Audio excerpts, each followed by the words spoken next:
We are Amanda, and we are broadcasting live tonight from the town of Chanute, Kansas. And we sit courtside with you across from the home-seated Blue Comet and Grizzly fans. Grizzly fans traveled up here to watch Labette County take on the Chanute Blue Comets as Jack Leake and Ian Harlow are with you on the call, as you'll have to kind of work along with me tonight. I'm battling a little bit of a head cold, so I don't know if my voice sounds a little different on air or not, but bear with me a little bit tonight. We'll try to keep the excitement as high as possible, though. Jack Leake, Ian Harlow with you on the call. Lady Grizzlies will kick us off for tonight in about 5 minutes, and then, of course, the boys will follow. Does such a good job with his Lady Blue Comets and getting the players that he has ready to go, and boy, has he had some good players. They are one man short tonight as senior big Jay Smith, who gives us problems, and they're very physical, and they have pretty good height as I see them now. So I think Chanute was definitely going to give us some problems tonight, but I think we'll definitely give them a run for their money and probably come out with a win. The big story of the Lady Grizzlies win at Parsons on Friday night was Nevaeh Jones. Kind of had a coming out party, but it's not one in which you were surprised, as we know what she's capable of. She's had great double-digit scoring games for us in the past, but this season in particular, with a narrow perspective, you could say it was a coming-out party. Nevaeh Jones has played basketball across the nation, Dallas, Minnesota. I spoke with a relative of hers before the game, and we just kind of talked about how Nevaeh's used to this. She's played in, I think it was in Louisville, I was being told, one of the biggest tournaments in the state, and so she's been under the lights, been in big moments, and you could tell that she was playing a little bit loose, and in a good way, on Friday night. 23 points for Nevaeh, led the way in scores for both programs, in which Labette County en route to a victory 62-42 over their rival Parsons. They wore Parsons down within the first quarter. You could tell the Lady Vikings, who aren't a very deep team, were tired after one quarter of play and had enough of the Labette County relentless pressure and the offensive attack of Nevaeh Jones. Yeah, they definitely couldn't keep up with our offense and how quick we were playing in that game, as we saw Parsons kind of struggling to get up and down that court, and that kind of wore them out a lot, and that kind of made them lose the ball game. But they did kind of have a little bit of run here and there in the ball game as well, whenever we just kind of play off of them and let them kind of do their own thing. But, you know, you talk about Labette County and usually think it's like the Kate O'Brien show, but as of late, it's been the Nevaeh Jones show. So hoping to see her keep staying hot.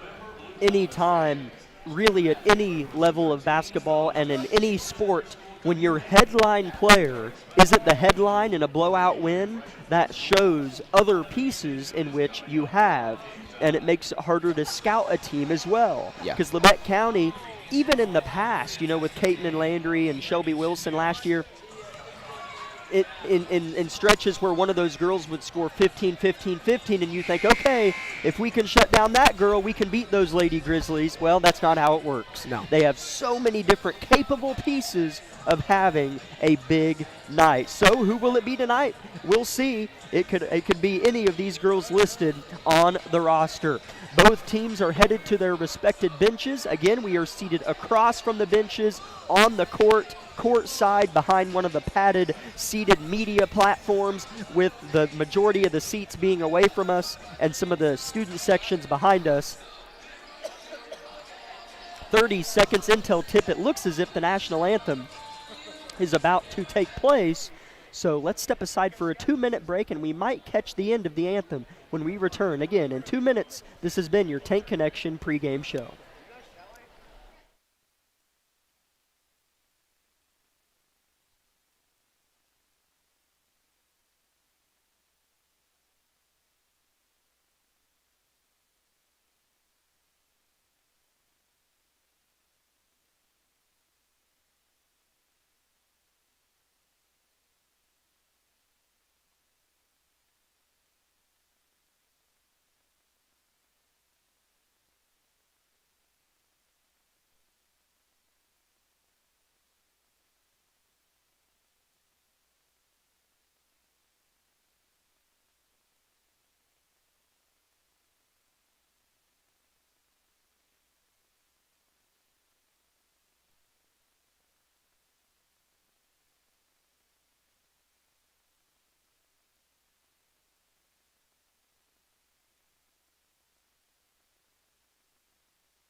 Starting lineups being rattled off by the PA announcer before us.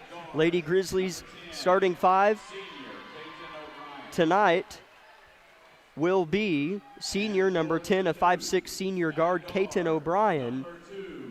Number 11, a 5'7" senior, Nevaeh Jones. Number 22, a 5'5" senior guard, Addison Rexwinkle. And number 23, a 5'8" junior guard, Landry O'Brien. And rounding out the starting 5 for Labette County here this evening will be number 31, a 5'9" junior forward, Aubrey Boss. Aubrey and her sister Kinsley Boss, the twins for Labette County, have been spectacular, chipping in their chunk of scoring, of course, but man, they do those things that nobody else wants to do. Ripping down a board, getting a nasty box out, hitting the deck, scraping their elbows. The Boss twins do all of those things. Starting 5 for the home team, Lady Blue Comets tonight. Number 2, a 5'1" senior guard, Chakira Walls. Number 4, a 5'3" senior guard, Peyton Shields. Number 11, a 5'7" senior forward, Kelsey Haviland. Number 14, a 5'6" senior forward, Kinley Chard. And number 21, a 5'10" junior power forward, Kaya Brown. Head coach for Chanute, Dustin Fox, very successful coach, does a great job with all his teams each season. Assistant Steve Slane and Kylie McMillan, head coach for Our Lady Grizzlies, of course, is Brianna Vollmer. Assistants Heather Wilson and Madison Evans. Labette County will be in their road black uniforms with red and gold trim with red numbers on the front and backs of the jerseys. Blue Comets in their home whites with powder blue trim. It says Blue Comets in powder blue on the front with the gold numbers on the back and front as well. Referees giving each other fist bumps as they get set to take on their positions. Tip-off is in 30 seconds from Chanute.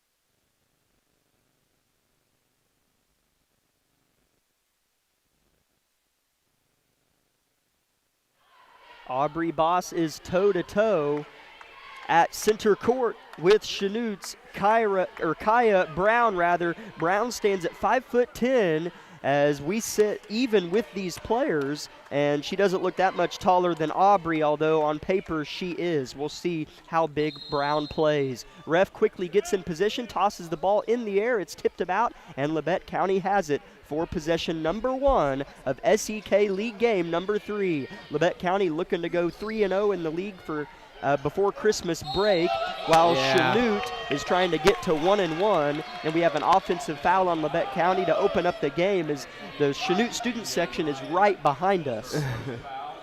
Yeah, that's definitely going to be a foul every time when you put your whole body into your defender, shoulder and everything. Chanute's first possession results in a missed three-point shot. Rebound is tipped out by Chanute, says the official to our right. It'll be Labette County possession. This is a Chanute team that won their season opener at home against Winfield and has gone on to lose their last 3 contests, losing at Fort Scott, as did their boys on Friday night. Fort Scott has swept both their home openers. They swept Parsons and have swept Chanute. Here's a three-point shot missed by Addison, rebounded by Labette County, and a resulting foul on the Lady Blue Comets. It'll stay with Labette County. I'll just say the Lady Comets to maybe make it a little bit easier to say throughout the night. That's Peyton Shields' first personal foul. Yeah, Fort Scott definitely has a good boys and girls team. They'll definitely give SK a little bit of a trouble this season. Kaiten misses a 3, follows her own miss. She's in the paint with Brown on her, and she's going to get called for a travel. Chanute's basketball, 2 turnovers for Labette County, 1 travel, and an offensive foul.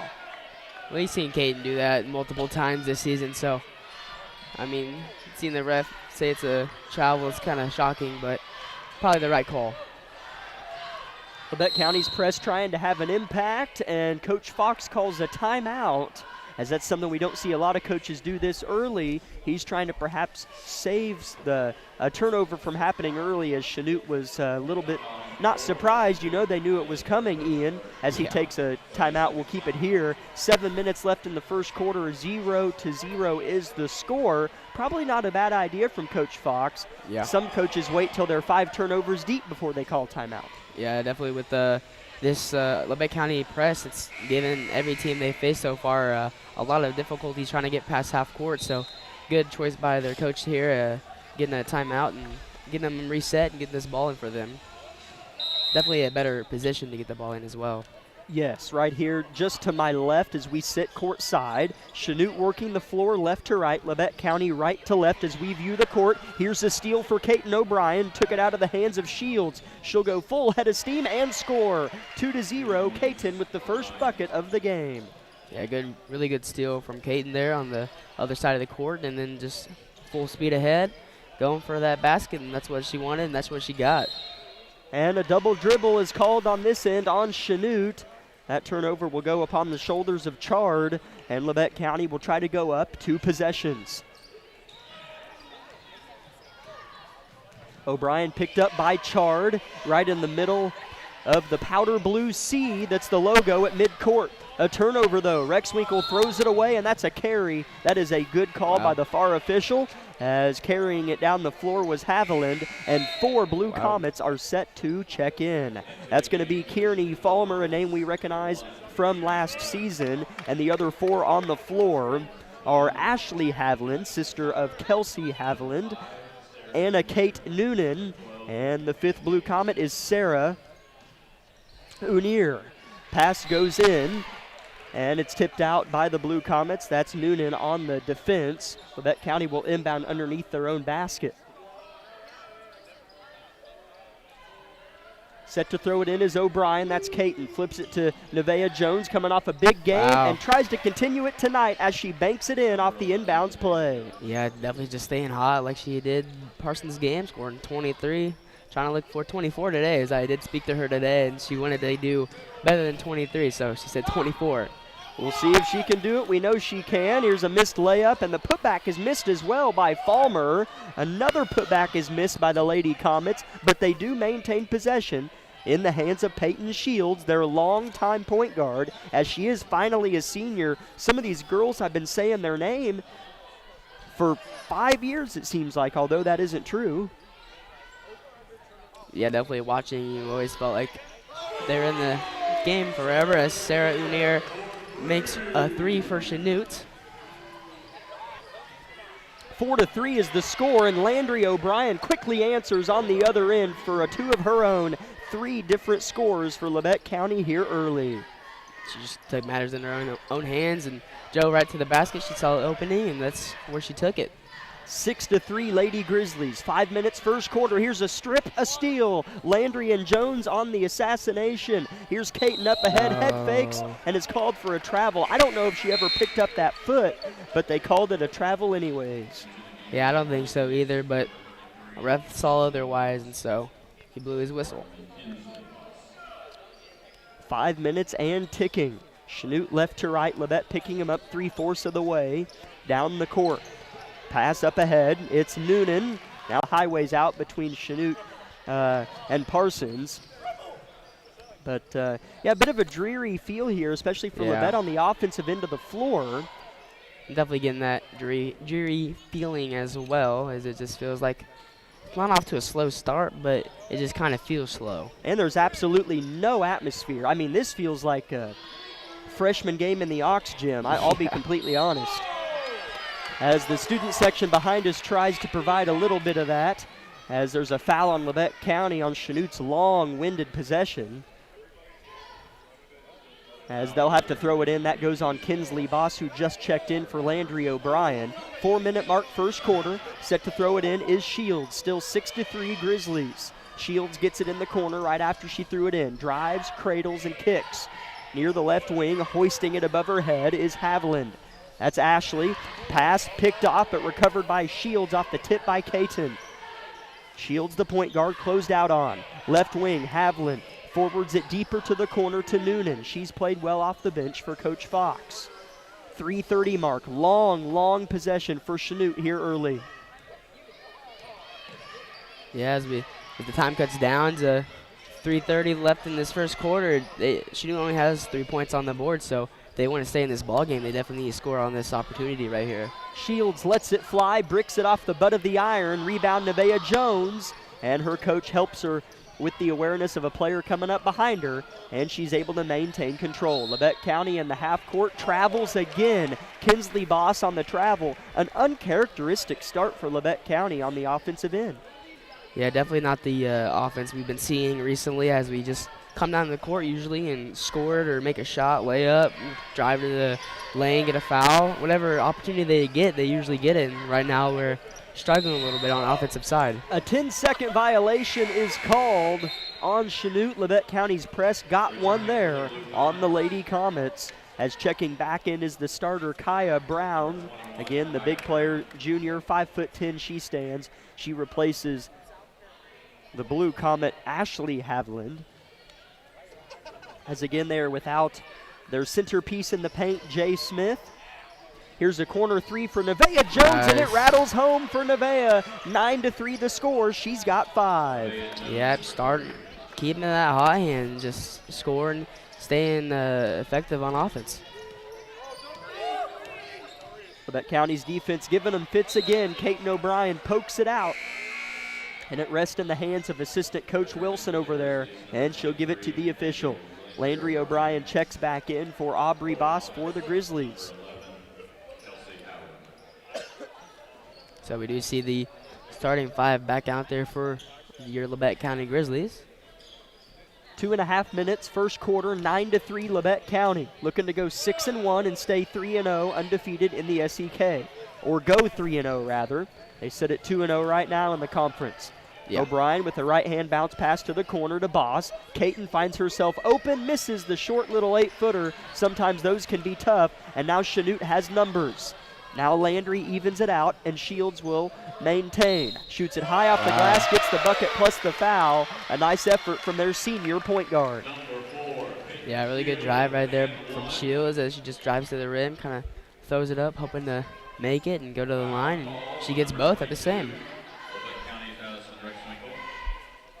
As Shields will go to the line to try to make it a one-possession game for Chanute's deficit that sits at 4 right now.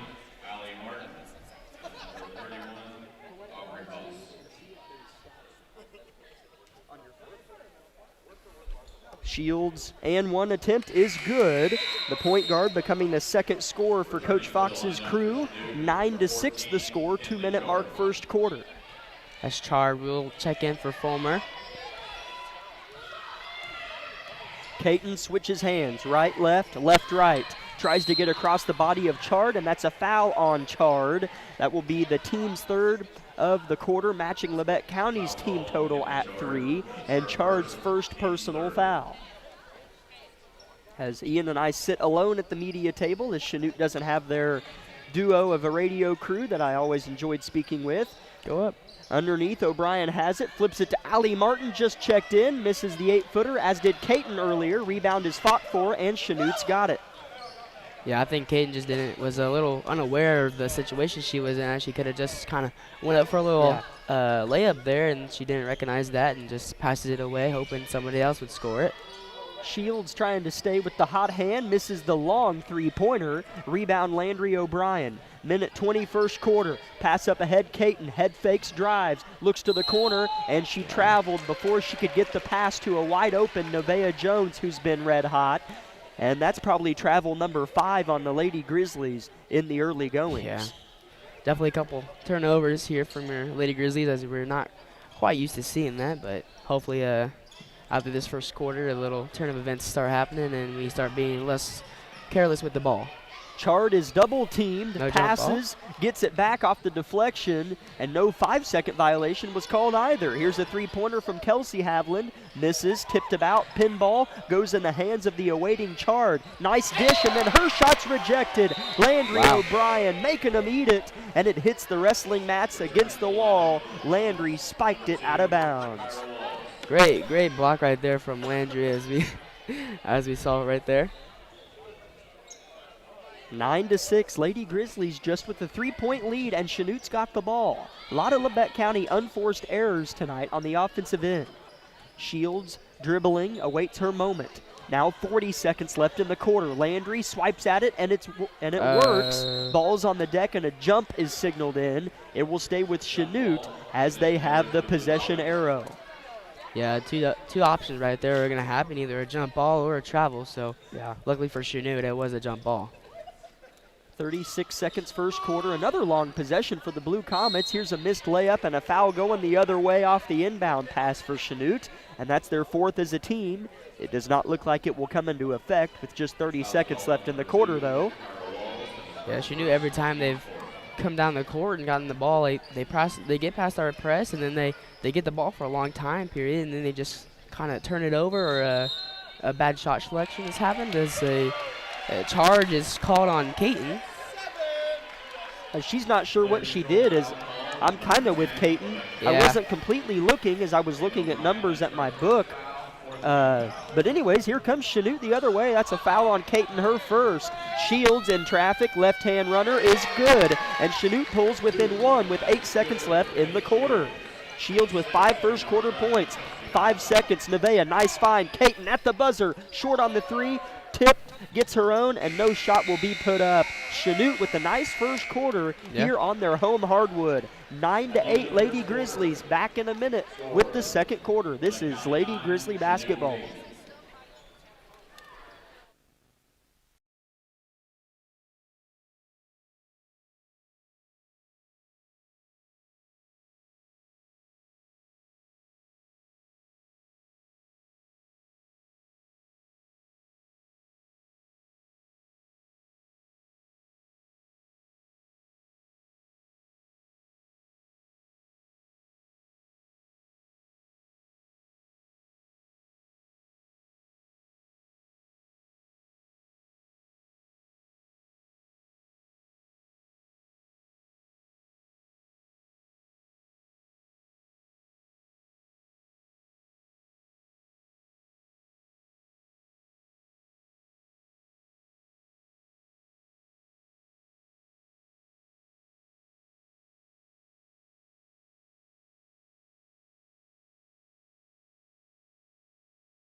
Labette County will open up the second quarter with possession of the basketball as Landry O'Brien will throw it in. I could reach out and tap her on the shoulder right now. It's kind of fun to sit courtside. You get a different view of the court and get to see the action a little bit more intensely, as there's maybe a little bit more scrapping that goes on that they just let go that you don't notice when you sit up high. But when you're courtside, you can see those things. Here's a foul on Chanute as they're going to say she was shooting it. So Landry's going to get 2 free throws here. Yeah, she was on the three-point line, and she just kind of drove inside and then took the foul from about 2 defenders that were in front of her, and she just threw up a shot and got to the line. But we unfortunately see her miss the first free throw. Still making it a 1-point lead for Labette County, as she doesn't make her second free throw. Landry with 3 points. Nevaeh Jones had 5 in that first quarter. The score is now 10-8 Lady Grizzlies, just 10 seconds into the second quarter. Shields with a pitch up ahead to Haviland. She'll be triple teamed, and she'll throw it away. Landry O'Brien with her second steal of the game. Dribbling hard with her left hand, is fouled hard. No fouls called, as that might have been all ball, as it was close, as Shields is calling for a jump ball, and they'll say it just went out off Chanute, and it'll stay with Labette County. Yeah, that might have been a good call by the refs. I'm not for sure either, though. Caton misses a 3-point shot long, and the outlet pass goes right to O'Brien. She'll miss the runner, but the putback is good by Landry. Yeah, it looks like we still got those 2 points back either way, so. Another near steal right in front of us on the press, as it looked like Unier thought she traveled and was waiting on the whistle to be blown, but it never was. And Coach Fox calls a timeout as they were nearing another half-court turnover.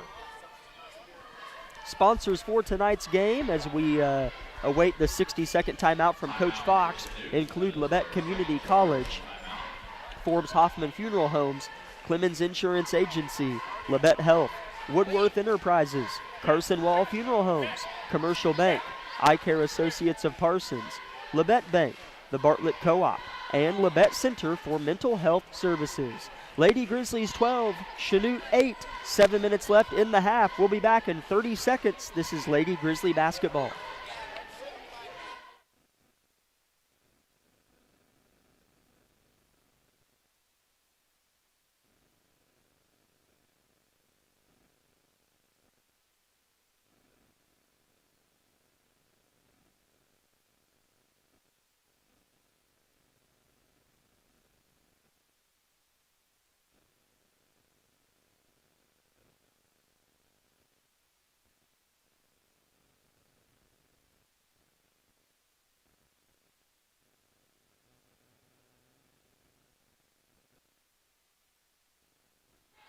Chanute will have possession to open out of the Coach Fox timeout, and they throw it away. And turnover for Chanute to put in the tally box, as the Lady Grizzlies have had their fair share of turnovers in that first quarter alone, as Reagan Roberts is in the game for Labette, and she'll throw it away. Chanute has it, and they come the other way, left to right, down just 4.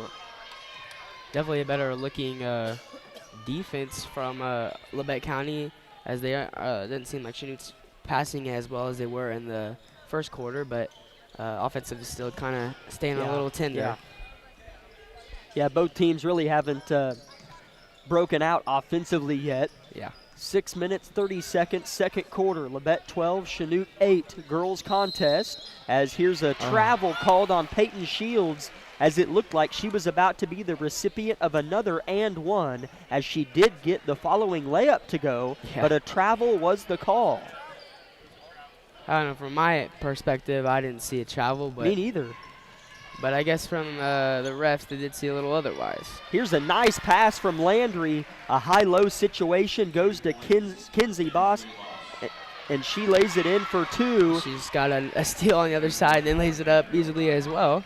So that she got a good assist and then 2 points right there in the span of about 5 seconds. That's where I need you. I was putting Kinsley's points in, and I didn't even see Landry score. Just like that, Labette's lead has doubled to 8. 16-8 the score. 5:45 first half. Chanute trying to break some second quarter ice, and they brick a 3. Rebound Roberts. Labette rip and running. Nevaeh with the left hand pulls up left elbow. Misses it right, hit the rim twice. Rebound Brown. That's probably a good sign for Chanute that they did miss that, or else we'd have a lot of momentum coming, and might have been another timeout from Chanute. Haviland misses a layup, and the ball's on the deck. 3 bodies fall on it, and a jump ball will stay with Chanute. As Kaden O'Brien and Addison Rexwinkle will check in, and as well as number 12 from Chanute, Noonan, and number 1, Fulmer. Chanute under their own basket, flips it right into Fulmer. She'll try to shoot a scoop shot that misses, and it lands right in the hands of Brown, and Kaya Brown gets her name in the column. I guess that was kind of planned out, I guess, but not really, but she just kind of got that little block pass to her. Labette turns it over, and trying to come the other way is Ashley Haviland, and Landry O'Brien says not so fast, and creates a jump ball this time that will stay with the Grizzlies.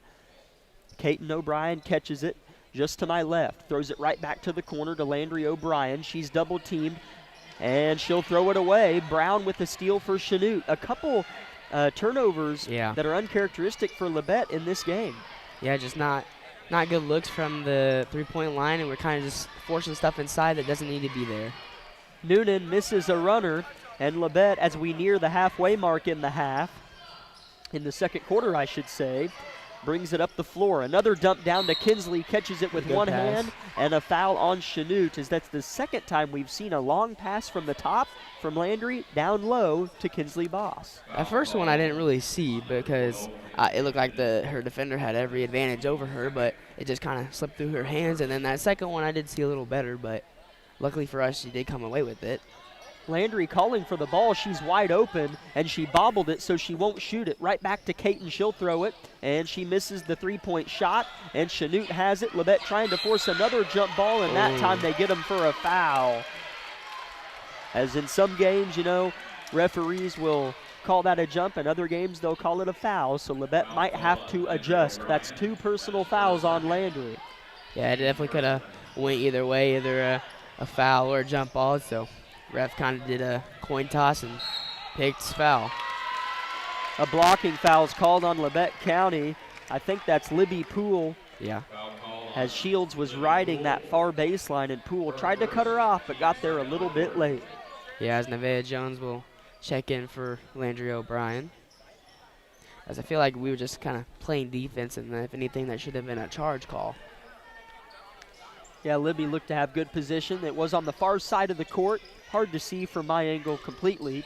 4 minutes, second quarter, Labette by 6. Vollmer anxiously pacing the far sideline in front of her bench. Shields with the basketball for Chanute. Coach Fox just watches on with his arms crossed, and a jump ball's called in as Kinsley Boss fighting for a jump, and she is granted her wish that time. It'll stay with Chanute this time. Yeah, Shields is kind of putting the team in her hands and trying to make whatever she can work for them, and that's what she's kind of been doing this whole time, and it's been effective so far. Right wing, pounding the rock is Noonan. Picks her dribble up, tries to find someone to bail her out. Here's a drive and a nice layup that is good for Chanute's Ashley Havlin. Feels like we should be so much. It feels like we should be up by so much more in this ball game without many turnovers and stuff that's happened, and it feels like Chanute can't score on the other end, but it's only a 4-point game so far, as Labette County will draw a foul on Aubrey Boss. Here comes Shields. Labette County not scoring the ball like we saw. Had a 24-point first quarter on Friday night. That's the way the game goes. Chanute looking to get within a score. Ashley Havlin in the corner. Right wing looking for a three-point shot. That's too strong and goes out of bounds over the backboard. That was Noonan on the attempt. Labette County looking to calm things down and right the ship on this offensive try. Yeah, looking to slow down the offense a little bit, get a couple passes around, get a good look instead of trying to rush things like we usually do. And Kate just kind of gets a little rushed up a little bit and turns it over. Yeah, she did. She really did get sped up over there. Another turnover in the book for Labette County. I'm not keeping track, but if I was trying, I would have already lost count. Yeah, not like our normal offense, let's say that. Certainly not. As here's an offensive foul called on Chanute. Labette County will take any momentum they can get, and hopefully this will result in a couple points.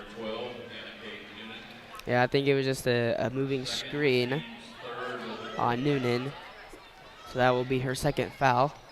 Falmer back in the game for Chanute.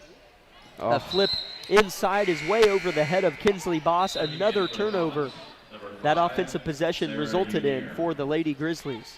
Yeah, that may be another turnover, but it was a good look by Kate, and it just was a little bit too high of a pass.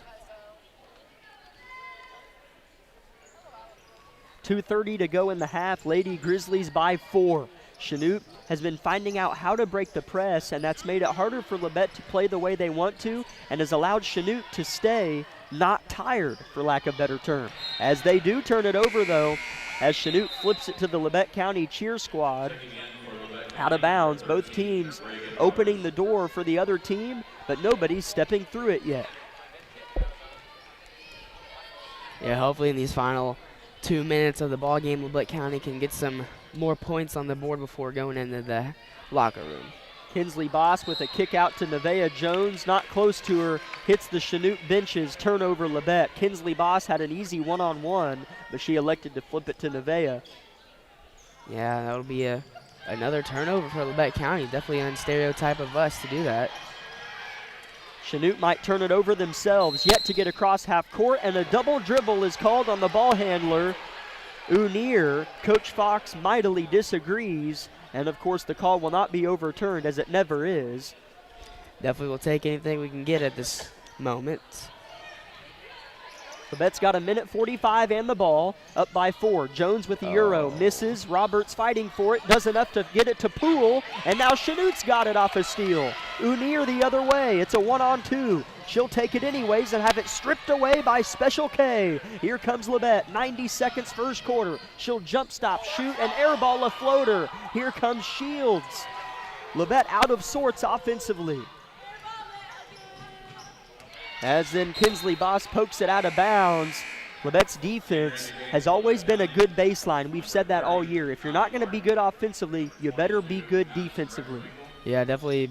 Our defense has been doing a lot of great things this whole season, and so far it seems like Chanute has found our number, knows how to break it, and so right now we just need to look at opportunities to score, and it's been a slow start, but hopefully we can get things rolling around in the second half when it comes around. That's right. As Haviland's going to turn and throw it away. So Chanute throws it away themselves. As broken record here on 106.7 KLKC. I promise this is live and not a buffering recording. 60-second mark, second quarter. Labette 16, Chanute 12. Labette with 7 second quarter points. Chanute with just 4. Ball tipped out by Chanute will stay with the team in black. That's Labette County. Chard checks in for Brown for Coach Fox. A lot of unnecessary passes right now for our Labette County Grizzlies, but I mean, they look like open passes, but then they just, at the last second, Chanute puts a foot out or hand out, and they come away with a turnover. O'Brien misses a jumper, rebound Chanute. Will they hold for the final shot? 40 seconds, second quarter, three-point shot hoisted and hit. Ashley Haviland drills it.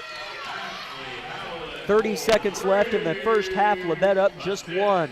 Roberts with a pass to a cutting O'Brien. Gets her man to bite. Jumps, shoots, misses, and a foul on Chanute going up will be 2 free throws for Katon O'Brien. Definitely take anything we can get at this moment in time. So definitely a good sign for Katon to go to the line, and hopefully she can make her free throws. She misses her first free throw attempt. You know, some of these late or mid-December games can be hard to play because Christmas break, time with your family, no school is right around the corner, and it can be so easy to look over that last game. I'm not saying Labette's done that, but the principle can apply across all sports during this time. Here's Labette with a much-needed steal. Katon with an ugly layup that misses. Rebound, Chanute. And they're down 2 with 8 seconds left. They can take the lead if they hoist and hit. Here's Shields. She'll look for the tie. An uncontested layup's good. And this game is tied at halftime. You got to be happy if you're Coach Fox with his crew.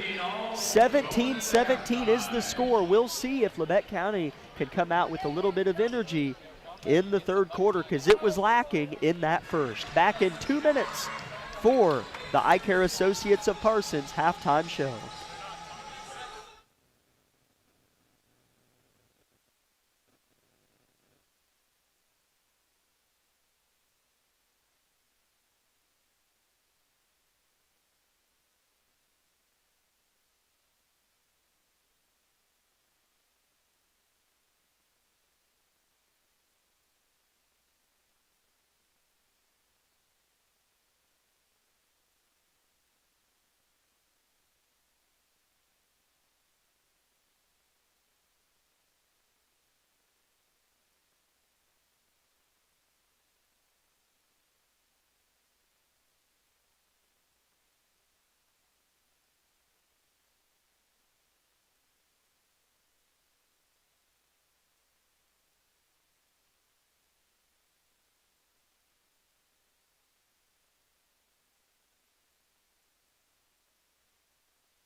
17-17 is the score in Chanute, Kansas, where our Lady Grizzlies are tied with the Lady Blue Comets. Welcome in, Grizzly fans, to the Eye Care Associates of Parsons halftime show.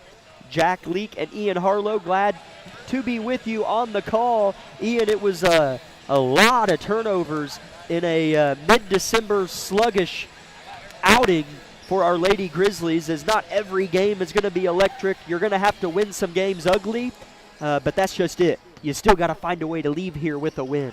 Yeah, definitely the case here. We need to definitely come out of this locker room a lot more energy. As you said during our little break there, it doesn't feel like there's any energy in this gym, and you got to create your own energy and try to get up on that and use that as momentum and try to get ahead of yourselves and not get too ahead of yourselves to the point you're turning the ball over so much. So hopefully the second half, Labette County can come out and start looking a lot better than they did in that first half, because that's not been the Labette County girls we've seen this whole year. And so hopefully we can find a way to stay hot on defense, as Chanute has been able to pass our press every time they've come down the court, and it seems like they know how to get past it. They've done some film and they run it during practice, so hopefully the second half looks a lot better. And I say about every time we come out after halftime, we always play a lot better than the second half. So Yeah, I'm just expecting us to do a lot better. So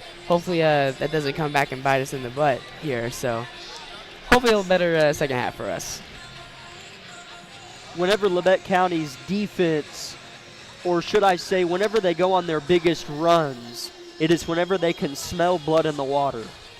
Once you can get those first consecutive turnovers in your press, that's when the other team really tightens up, gets anxious, gets nervous, and you can clamp them up, because they're running the press breaker out of fear, not confidence. Chanute has ran their press break out of pure confidence, and they have not been fearful to slow down, take their time, and methodically break the press. Yeah. Labette County doesn't smell any blood in the water from this Chanute team, and credit them for that. They prepared well, you can tell. They are not, as I mentioned, they're not fearful, and they're not intimidated by the Labette County's defense. As you can tell, a lot of teams, just by watching them, can get that way against us. Yeah. But Chanute's found out maybe a key to at least first half success against Labette. I still think our Lady Grizzlies are the better team and will prevail at the end of this contest. But credit for Chanute for withstanding and giving themselves a load of confidence in that locker room, and perhaps in a reverse psychological way, making Labette rethink their ways, as they probably shouldn't do. Yeah, I think Labette's getting a little too dependent on their defense to hold them in this game, but right now what they're needing is their offense to step up and score points for them, and that's kind of not been the case so far. So hopefully in the second half we see a lot better offensive plays, a lot better looks inside, as we have had quite a few turnovers. That's uncultured for us, so hopefully we can come out looking a little better on the offensive side and stay hot on the defensive side. Score totals for you at the end of the first quarter: it was Labette County 9, Chanute 8. And in the second quarter, Labette County scored 8 and Chanute scored 9, giving us our 17-all affair. Individual scoring totals for you: Nevaeh Jones and Landry O'Brien. Landry had a bucket in the first quarter, so Landry has 7 total points, Nevaeh has 5, Caton has 3, and Kinsley Boss has 2. For Chanute, Peyton Shields has 7, Ashley Haviland has 5, Sarah Unier has 3, and Kyra Brown has 2. So Chanute with 4 different scores, and Labette County with just that, 4 different scores for themselves.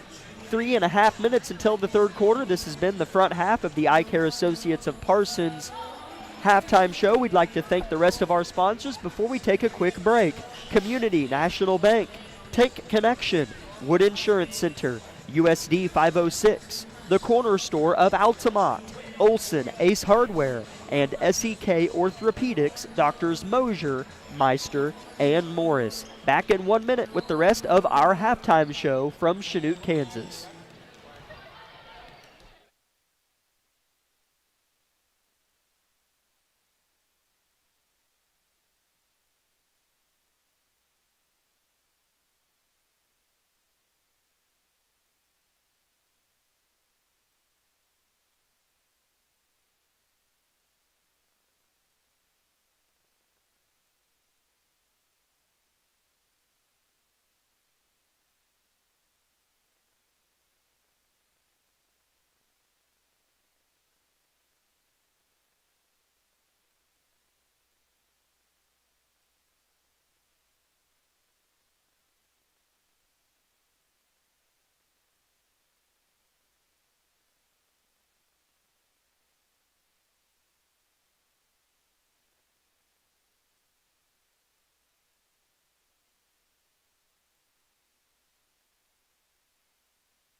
Welcome back, basketball fans, to the Eye Care Associates of Parsons halftime show.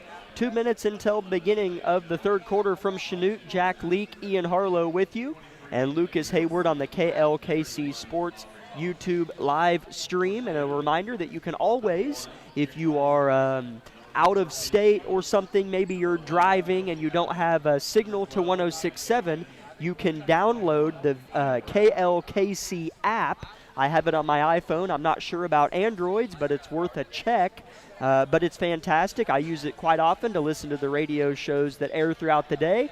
But check out the KLKC app on the Apple App Store and Android Store as well, whatever that's called. Google Play Store. Is that what it's called, Ian? The Google Play Store or something like that? For Android? Yeah. For Android? Yeah. Oh, I do not know. I know iPhone's App Store, but there's a lot of blue bubbles sitting at this table, not a lot of green ones. But yeah, check out the app, and you can listen to us wherever you may be. But Ian, yeah, they're going to have to clean up turnovers. Yeah, we get it. But yeah, you don't have to pivot from what you're doing. You're just not executing because of the turnovers. You don't need to change anything if you're Labette. Yeah, well, we definitely saw in the second quarter, or the start of the second quarter, they definitely played a lot better defense that we've seen in the first quarter. And then on the offensive side, after a turnover that we forced, it just kind of be a lazy shot or a bad possession. Right. So just clean it up on that side, and then I think we got this in the bag. Yeah, there were a couple awry shots underneath the basket for Labette in situations where they could maybe kick it to the corner or try to draw a foul. They're a little bit rushed and put up an ugly look. Yeah. So here we go. Labette County to open up the third quarter with the ball. A tied game, and here's a kicked ball by Chard for Chanute. Or no, that's Noonan. Yeah. It'll stay with Labette. Rather have that than a turnover, so. Absolutely. They go right into Aubrey Boss. She'll turn, fire, and miss, but she's fouled on the floor before the shot. Good look inside. Just unlucky for us. She got fouled right before the shot. Landry looking to make a three-point shot, and I was waiting to see. Okay, I guess it didn't land out of bounds as Addison tried to go save it, but her attempt was an ill one, and she came up just short. Here comes Labette County playing some defense now, trying to get a turnover on Chanute, moving right to left now. Chanute has it poked out from behind. Addison fighting for it, and her effort is enough. Aubrey Boss with it, up ahead to Nevaeh Jones. A clogged right side of the floor for Labette, and now they space it. 4 out, 1 in. Nevaeh in the corner, jab steps, and her rotation pass is nearly intercepted. She'll square up from deep and airball it strong, but Caton's there for the rebound. She'll drive baseline. Her dump down pass is intercepted by Brown. Not enough height on that pass. Yeah, probably could have drove that all the way to the rim and instead kind of looked for a pass inside and got it taken away from us. Kelsey Haviland with the basketball as Kearney Falmer gets the start in the third quarter for Coach Fox as she came off the bench for Chanute to open the game. Here's a travel in the corner on Kelsey Haviland as whenever they had their chance to take their first lead of the game, for back-to-back possessions, they turn it over. Definitely been a defensive game for both sides of the team so far, so let's see who can break the ice first. Caton with a no-look pass to the corner, a dump down to Aubrey Boss. Her layup is missed. Rebound Haviland, and Chanute coming the other way. Shields, long pass to Falmer. It's a 3-on-3. Now Labette gets back. Shields, left wing, wide open three. Good. Good look from the sister as Landry just kind of gets ahead of herself and saw Addison in the corner as open as can be and just kind of threw it over her head. But good luck on the other side from Chanute as she just kind of threw it up and was wide open and drained it. Labette trails for the first time tonight and for the first time in a lot of nights. As we'll see how they respond. Here's a steal. Addison gets her paw in on the play. Caton could have taken the three, but takes a Euro shot off the glass. That falls. That's one of her favorite selections, and it came up successful. Chanute breaks the press. They're all the way up ahead. Falmer jump stops, shoots a hook and misses. Brown fighting for the board, and Landry's got it. Here she comes left to right. Dribbles right in front of me. Switches hands. Gets to the paint, looking for the lead. Dump down to Caton. 8-footer is no good. Rebound by Voss with position off the glass, and Labette, no, she missed it. I was about to say they have the lead, and it swirled out. Ian, that ball was halfway down. Just unlucky for us. Kind of had good positioning, good rebound, and everything. Just couldn't do anything better than that, and then the shot didn't fall for her. So, but also on the other side, they were very uncharacteristic of our defense. Just be all five right there in the middle of the court, and they just kind of got past it easily. O'Brien wants a three, barely grazes the rim, but Labette with another offensive board. Caton swerves, misses another off the glass, and that's going to be a foul on her going the other way, as she's had a lot of those shot just a little bit off the glass. And I mean off as in not perfect. Yeah, just kind of hitting the weight room a little too hard lately. Just kind of threw it off the backboard, and it just kind of bounces around and just barely misses. As Landry's going to force a jump ball, and it'll be Chanute's possession. Good hands by Landry to get that jump ball and not a foul. It is probably the time of year. Of course, you talked about it on the way here. It's finals week, and so you have to max out in weights class. So maybe some of these girls maxed out today and a little bit sore in the arms and legs or whatnot. Chanute with possession. Another three-point shot is buried by Ashley Haviland, and that's back-to-back threes for Chanute. In the third quarter, they go up 4. A really good look and really good passes. Chanute's defense is giving us a lot of problems right now on the offensive side. Yeah, well, I mean, in the first half, it was more Labette's mistakes. Here in the third quarter, it's Chanute's defensive success. 5 minutes, third quarter, Labette 19, Chanute 23. Nevaeh drives baseline, gets under the rim and misses it, rolls out of bounds off her arm. Turnover, Labette County, as she was way far under the basket, maybe more so than she thought. As Aubrey Boss will check in for Addison Rexwinkle. Yeah, it kind of seems like Chanute's kind of turned into our type of defense, you know, like always causing problems as Chanute, Kennedy Charg just gets a wide open layup to the rim. And I was just saying this earlier, as it feels like our defense is just kind of letting them get past half court easily, as we have all 5 people right there in the middle of the court. Chanute has been our nemesis on the ladies' side of the bracket, if you will. Coach Vollmer's irate. She knows this is one they should not lose, but Chanute saying otherwise. Back in 30 seconds, this is Lady Grizzly basketball. Everybody is different.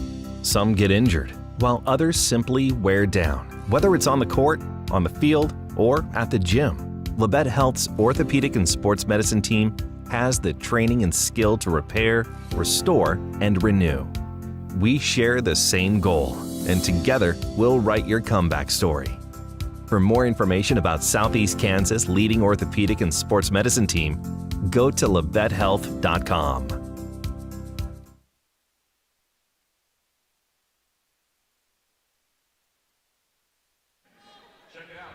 I think the Lady Grizzlies got a little bit of a chewing in that timeout, and rightfully so. Definitely wouldn't doubt it.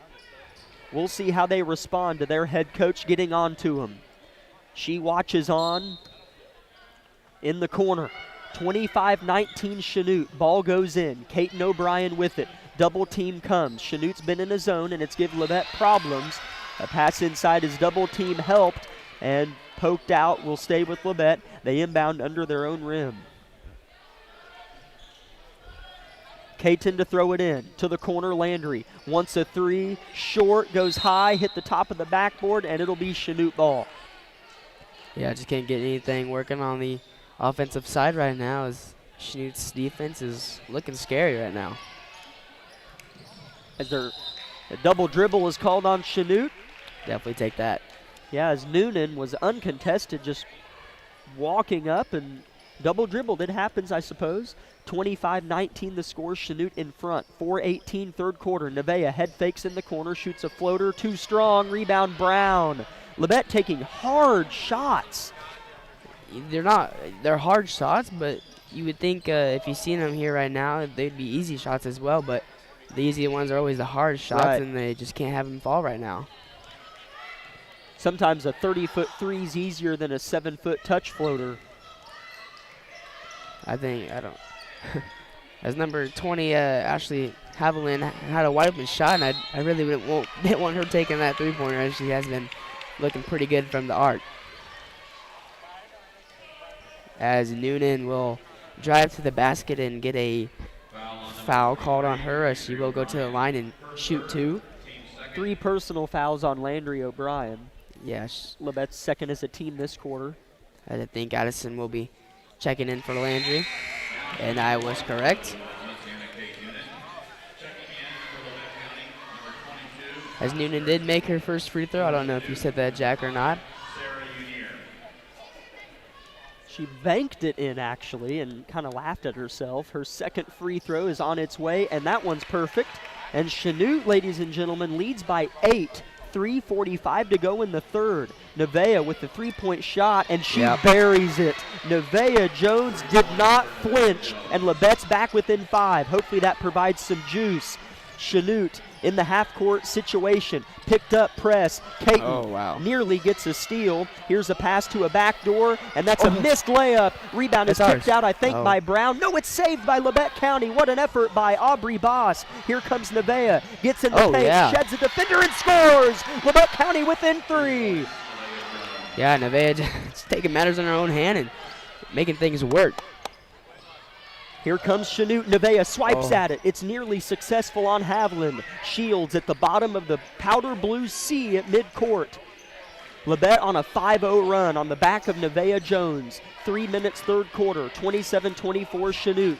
They work the ball left to right around the horn. Far side in front of her own bench is Unir. Dribble handoff, Shields. You can hear Labette County's traveling fans get amped up, and that's a turnover. Peyton Shields double dribbled Labette County's ball. I definitely think we got our first taste of blood so far, so hopefully we can start riding that wave of momentum right now. In the corner goes the ball, Rexwinkle. They punch a hole. Kinsley Boss, wide open shot, missed it, almost too open. It's saved by Nevaeh Jones, though. Caton wants a long 2, airballed it. Rebound, Shields. Kinsley wants another shot at that bunny, I know. Here comes Shields, gets by 2 defenders, misses the layup, too strong. Somehow got her own rebound underneath the rim, and she'll try to slow things down. Now she works on Caton, and that's a... Caton's called for a foul. Let's say I disagree. And that will be on the floor. That's the third as a team on Labette, and Caton's third with 2 minutes left in the third quarter. As the twins will check out for each other as Kelsey Haviland comes in for her sister Ashley. Ball goes in, and she's wide open but misses the 6-footer, as those are shots Labette's been missing, as Chanute misses one. That was Haviland on the effort. Kelsey in the corner, Rexwinkle, a 3 for the tie. Strong, rebound Nevaeh far side. She'll track it down and rotate, nearly goes out, but it's saved by Nevaeh, and now Caton will slow things down. Definitely a good play by Caton, just slowing things down, as we did feel a little sped up, as another Labette County turnover almost happened, but went out of bounds on Brown. In Chanute's zone that they're running, it leaves our post players open for about a second, but while the ball's traveling in the air, the zone player at the elbow sags down and deflects it out of bounds every single time. Yeah. If you pump fake that pass, she'll bite and then maybe pivot if you're that post player and get more open. Yeah, hopefully Vollmer sees that and teaches it to her team. Well, I don't know a lot, so I wouldn't teach him that. Nevaeh wants the tie and misses it. Wow. As I'm certainly very far from a coach, but that's just maybe my opinion. As Nevaeh's pass is intercepted, and here comes Chanute with 90 seconds left in the third quarter. 27-24 Blue Comets. Jones on the ball. It's Shields with it. She fakes a dribble handoff right into the chest of Rexwinkle, gets in the paint, hoists a shot, and a foul on the floor is called on Labette. Shields is getting every call when she touches the paint. It definitely feels like it, as that will be Addison Rexwinkle's second foul. As credit Shields, she's drawn about every foul on Labette's guards. Yeah, it definitely feels like it. Unier with a nice drive, kick, three-point shot, misses everything but the bottom of the backboard. Rebound, Nevaeh Jones. She doesn't feel the defender behind her, and it's stolen. Darn it. Here comes Chanute. Brown, layup, good. That's a big swing right there. Yeah. Nevaeh never felt that defender. You can't blame her. Going on that little bit of a run right there. Felt like we had a little bit more momentum than them, and then they just kind of took it away from them. Allie Martin in the corner, not a spot maybe she would prefer to be, had to dribble quite a bit, and a blocking foul called on Chanute, just their second as a team, and the third on Shields as a personal foul total, and she will probably come out, as she will, checking in for her. Yeah, Peyton Shields has 3 fouls right now, so that's definitely a good thing for us. Chikira Walls checks back in, haven't seen her for a while. She started the game for Chanute, haven't seen her a lot since. Labette down 5, 46 seconds left in the quarter. Here's a bounce pass to Allie. She'll pump fake, try to drive, and a foul on the floor again on Chanute.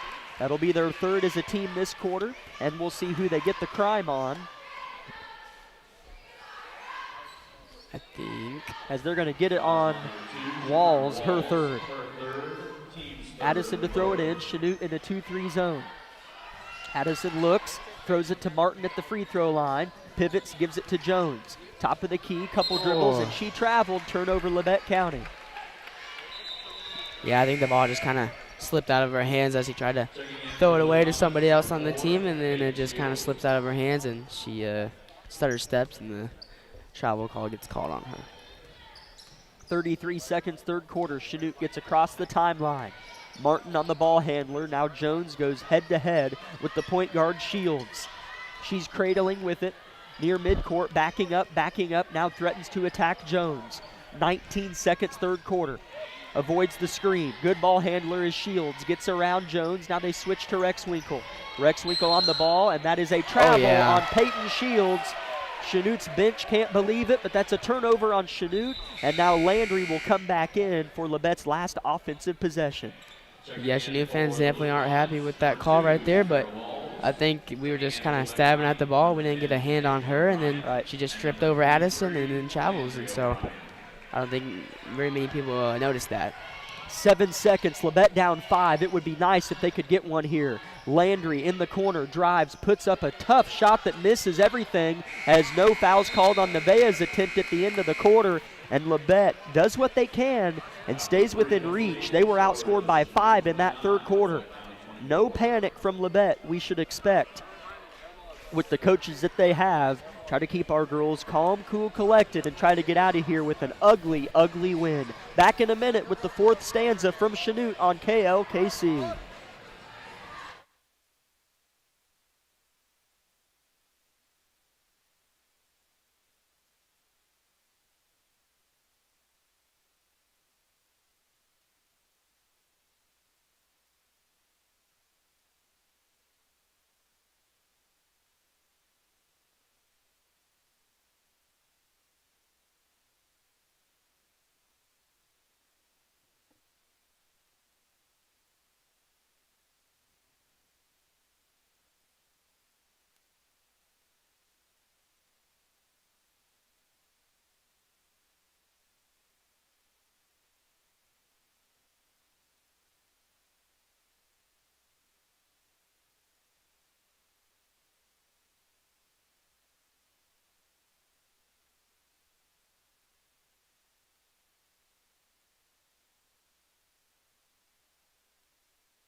Labette County with their first true road deficit in the fourth quarter, or should I say road test, as the pressure's on.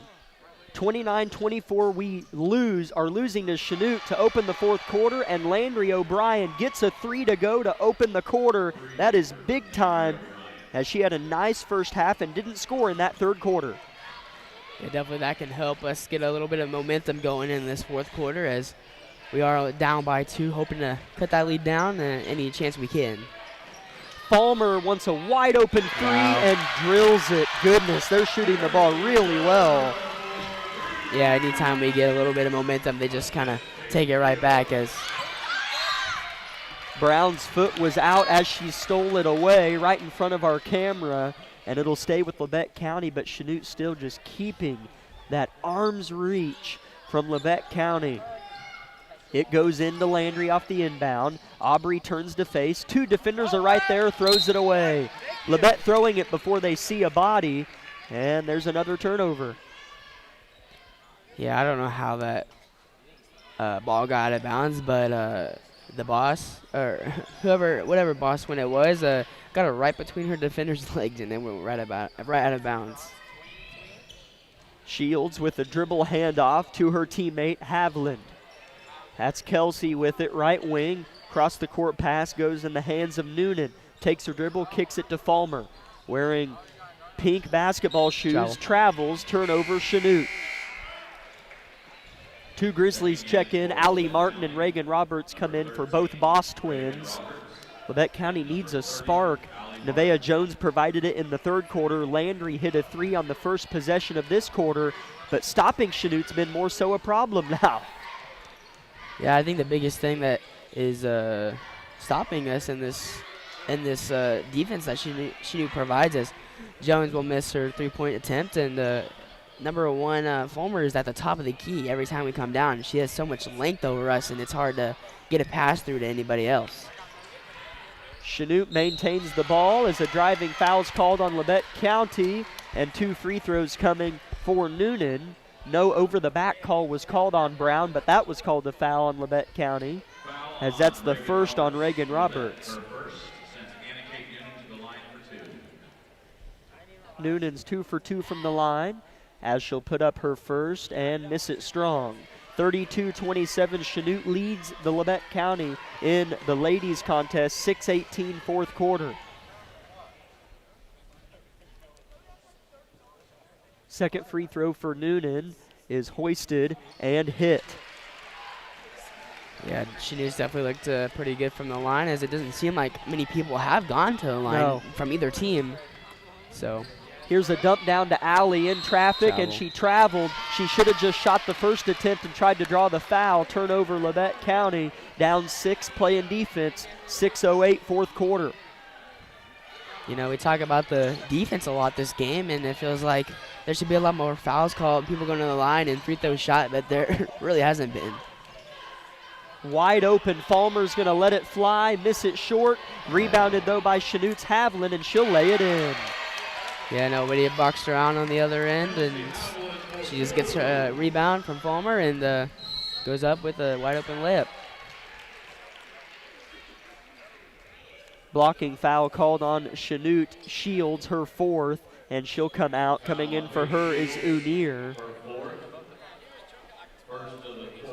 35-27 Chanute. Lady Grizzlies in trouble here in a road SEK game right before break. Caton will throw it in, each team with 1 team foul. It goes into Allie Martin near the top of the key. Jiggles the ball a little bit, now gives it to Caton, who looks to drive baseline. Swerving in and out of traffic, puts up a floater that somehow falls, as it doesn't have to be pretty, it just has to go in. And Caton O'Brien picks up her 7th point, as it's poked out here by Labette County. Will stay with Chanute. Timeout, Chanute. Fox wants a talk with his team. It's a full timeout. Labette County down 6, 5:20 left in the game. We'll be back in 1 minute. This is Lady Grizzly basketball on KLKC. My name is Bria, and I'm a pharmacist at Bowen Pharmacy. I'm here today to tell you about one of our patient programs, Meds to Beds. Bowen Pharmacy South is located in the medical office building at Labette Health. Our staff works closely with the doctors, nurses, and social care workers to ensure that your transition out of the hospital is an easier and more convenient experience for you and your loved ones. If you are having inpatient or outpatient surgery, we will get your medications directly from your doctor and deliver them right to your hospital bed. If you are having a baby, we will get your medications or anything else that you may need to get your family home without the hassle of making several stops along the way. Whether you're here for a few hours or a few days, we are here at Bowen Pharmacy and Bowen Pharmacy South to help get you well without any interruption in transition of care. Just ask for Meds to Beds. At Bowen Pharmacy and Bowen Pharmacy South, we are here for you today and we are here for you tomorrow.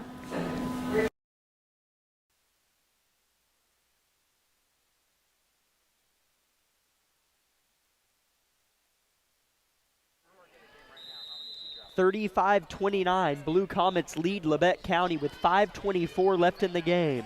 Ball goes in for Chanute to Shields. Caton swipes at it and pokes it off her leg, but she gets it back as Shields. Havlin head fakes, wide open layup is good. I mean wide open. Gets the bucket plus the foul. Wide open. I don't know who was defending her, but maybe they got a little mixed up on who they were supposed to defend, but she had a wide open layup like you said. I mean, you said it, wide open. As the Boss Twins will check in for Reagan Roberts and Allie Martin.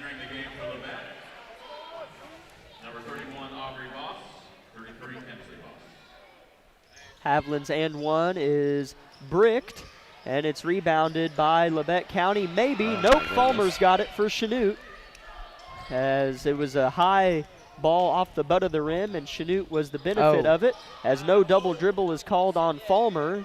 Ref claims nobody had possession. She's got it at the top of the key, spins down on Kinsley Boss. Now it's popped out to Shields. These are valuable seconds ticking off where Labette County feels like they should have got the ball.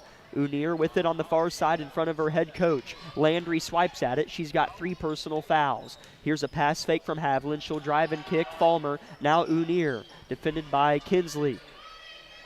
This is where a shot clock might be nice. Yeah. It'd be really nice to have one right now. As Shields has it poked away, Labette County's got it. Caton up ahead, head fakes, leans, and scores. Labette gets back within 6, and they're going to try to readjust as Coach Vollmer calls a timeout, as that took longer than maybe we would have liked due to a missed defensive rebound. But Labette does score and get back within 6 with 4:19 left in the game.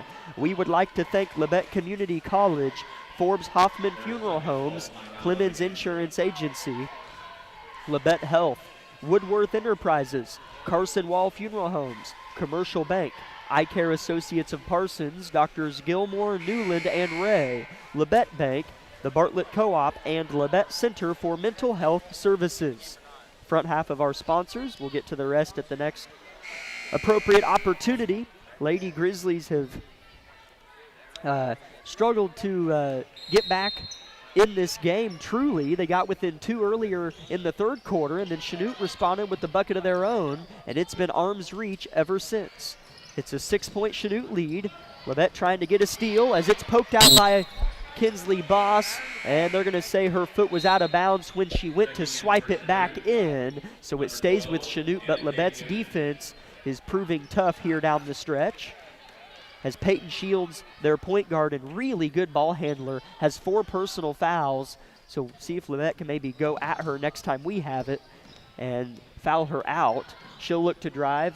Here's a kick to the corner. Noonan, jump stop, near travel, kept her foot down, and it's poked out. Brown will chase it, and it'll stay with Chanute. I was hoping Brown was going to go after it. Yeah, I thought that might have been off of Chanute, and she would have thought it was off of her as well, and then she just was smart and didn't go for it. Caton on the ball handler, Shields. Takes a swipe and misses, waiting for her next moment to pounce. Shields dribbling back and forth, and a foul called on O'Brien. That's her 4th and the team's 3rd of the quarter. With 3:45 on the clock, it's 37-31 Chanute. Her 4th foul, team's 3rd. Feels like we are down by so much more than just 6 points because of how well Chanute has been playing against us, but I'm definitely going to be happy with only being down by 6. hopefully on the offensive side get something to start working for us, as well as the defensive side, where we talk about it all the time, and it's try to give Chanute a little bit of a scare, but so far it's been pretty good. Here's a block by Kinsley Boss. Rebound Aubrey. Shields put up a floater. Here comes Landry in the paint with anger. Scores plus the foul. Wow. Labette County's going to try to get within 3. Landry O'Brien with a great effort. A very authoritative move from the junior. Definitely going to take that and one right there instead of a charge. That's right. 3:19 left in the game. I know Chanute's head coach definitely wanted a charge right there instead of that and one call, but Landry will take that any day and makes her free throw. 37-34 the score. Landry with 13 points. Here's Shields. She's got 4 fouls. Landry on her, and Landry has 3 fouls. Dribbling with the right hand, coming to swipe at it is Caton. Hopefully Chanute's getting sped up, and that's a ticky-tack foul on Labette County. That'll be their 4th. And at the next foul on, Chanute's shooting 2 free throws for the rest of the game. That's Landry's 4th. I think Ballmer's going to just elect to keep her in the ball game, as she seems to be making quite a bit of points for us. So, as Jones is now the 3rd defender on Shields, as she's really the only one that Ballmer wants on Shields that doesn't have 4 fouls. Caton will guard off the ball. Haviland drives, kicks it out to Shields. Oh, yeah. She'll lose the basketball, and Jones tracks her down as Shields picks up the rock. Shields dribbling a lot as she'll have it swiped at, and that's a foul on Caton O'Brien. As you can hear a lot of torn emotions here, as I may or may not have put my hand on top of my head in disbelief as Caton ripped it out of her hands, and Caton O'Brien will foul out of the game, and 2 free throws for Chanute. It's a tense gym now. Grizzly Nation highly disagrees with that call. We were pretty close to it, Ian. Yeah, it definitely seemed like Caton had that ball in control, and it looked like she's about to take it down and score for us, but the ref gets a little bit of a late call and says it's on Caton. Shields makes her first free throw. They haven't let a lot go, so I guess you kind of have to know if you're the players, but I still think that was a clean steal regardless of how they're officiating the game. Shields makes both. Wow, that hurts. 39-34 the score, 2:43 left in the game with Caton O'Brien on the bench. Here comes Landry. As Shields, it may have helped the ref change its call or something. I didn't quite catch it. Addison Rexwinkle draws a foul underneath, and she'll shoot a couple free throws. Somewhere Labette County hasn't been enough tonight is the free throw line. They've only shot 5. This will be the 6th and 7th from Addison. As Chanute hasn't shot a lot either. I think they've actually only shot 8. Addison's first is missed off the back iron. It'll be a 2-possession game even if she makes it. Timeout, Coach Vollmer. Labette down and in trouble on the road. 2:30 left in the game. Still plenty of time to get back on these Blue Comets. Back in 30 seconds on KLKC. With many years of combined experience, Eye Care Associates of Parsons has set the framework in providing comprehensive eye health examinations for all ages and routine vision care for families throughout the 4-state area. Our optometrists and staff provide remarkable care with state-of-the-art technology to help with diagnosis and management of eye health conditions. Give us a call or visit our website to schedule your next eye exam. Eye Care Associates of Parsons. Experience modern eye care.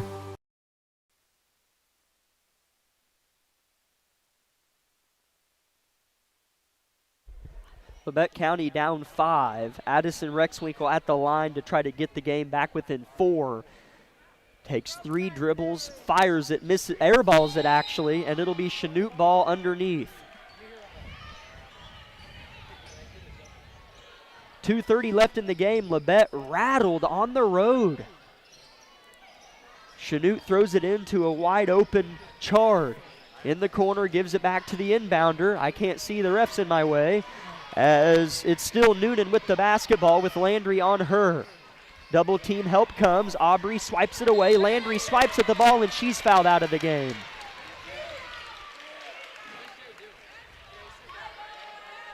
Yeah, she just kind of saw the ball on the ground and dove for it with all the hustle she has in her all the time, and just unfortunately gets a foul call against her, and Reagan Roberts will check in for her. As with both the O'Brien twins, or both O'Brien girls, fouled out of the game, not twins. Looking to see someone step up for them, as Noonan will miss her first free throw. Hoping to see what Nevaeh did, whenever she was going on her little tear for a little bit, and then the momentum changed back to Chanute. Noonan misses both. Rexwinkle with a nice muscly rebound in traffic. Nevaeh up ahead, switches right to left, gets inside, puts up a shot, no foul, imagine that. Rebound Chanute. 2-minute mark is approaching. Rexwinkle on the ball, Noonan up ahead, Shields, snatches it back, gets across half court, dribbling with the right hand. As Labette County's been in catch-up mode, so there's no reason for Shields to pick up her 5th foul, as she's been sitting calmly at 4 personal fouls for some time now, as her team's played with the lead the whole second half. Definitely be a really big game changer if we could get Shields fouled out of this ball game for us. She's been the main ball handler for Chanute down the stretch in tonight's game. Misses the first free throw short. One more for Shields coming up. Minute 55 left in the game. Labette down 5. Shields spins the ball back to her off a bounce, lets it fly, hits it.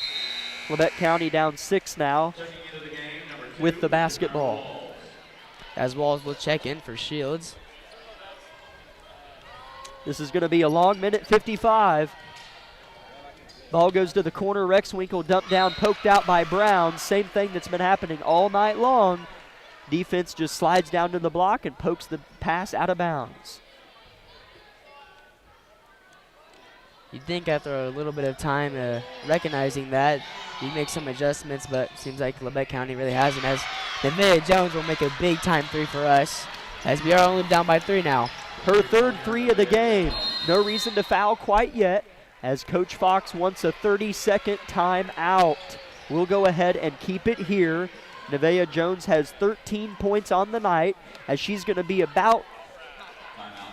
she is the primary scorer now that Landry and Caton are both on the bench watching on for the rest of regulation and potentially overtime with 5 personal fouls each. Minute 36 left in the game. Chanute 40, Labette 37.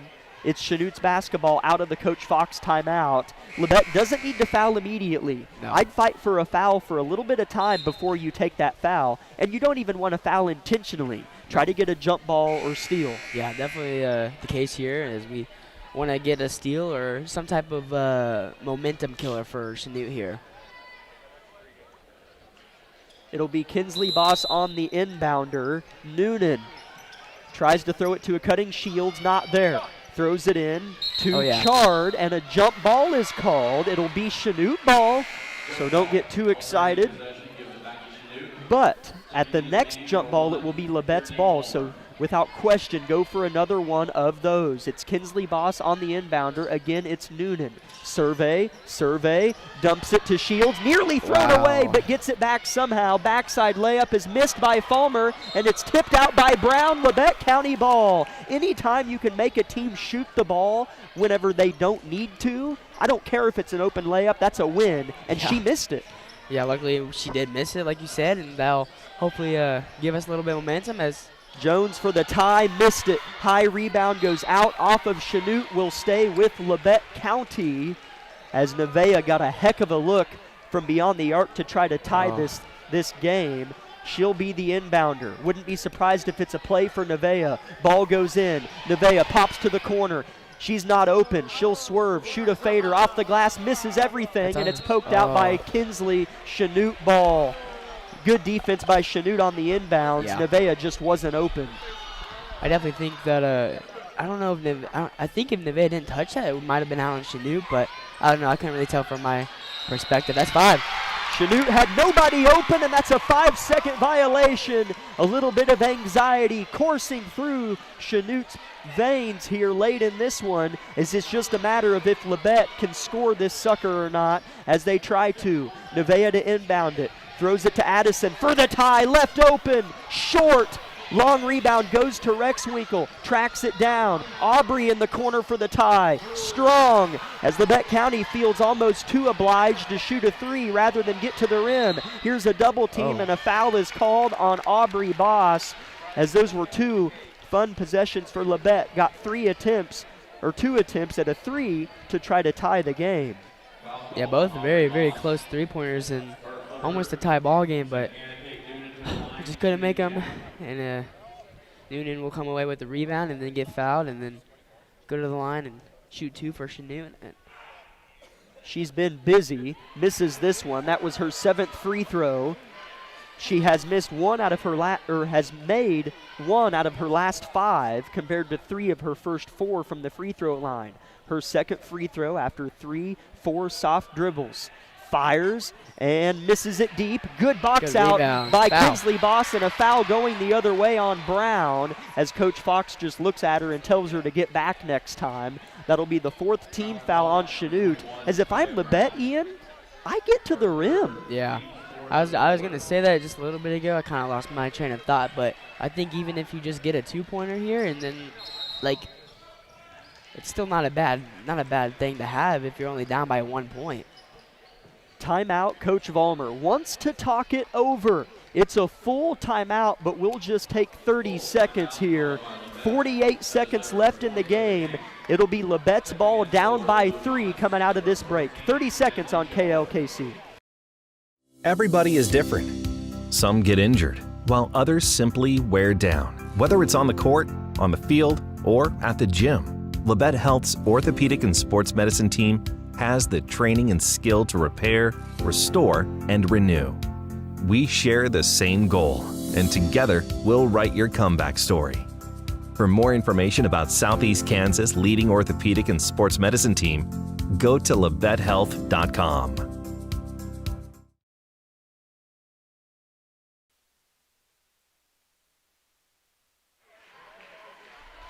.48 seconds left in the game as the atmosphere has began to brew here in Chanute High School. Yes, the numbers have been increasing since the start of this one, but so has the atmosphere in general. Chanute had been in control of this game, up by as many as 8 or 9 here in this second half. Landry and Katon O'Brien are on the bench, fouled out, and have been for about 4 minutes. Labette down 3 with the ball, 47 seconds left in the game. Chanute electing to apply pressure to the ball. It's Nevaeh Jones, skip past Reagan Roberts, wants a 3 for tie, air ball, rebound Falmer backside as she nearly travels. Here's Shields with it, coming up the floor.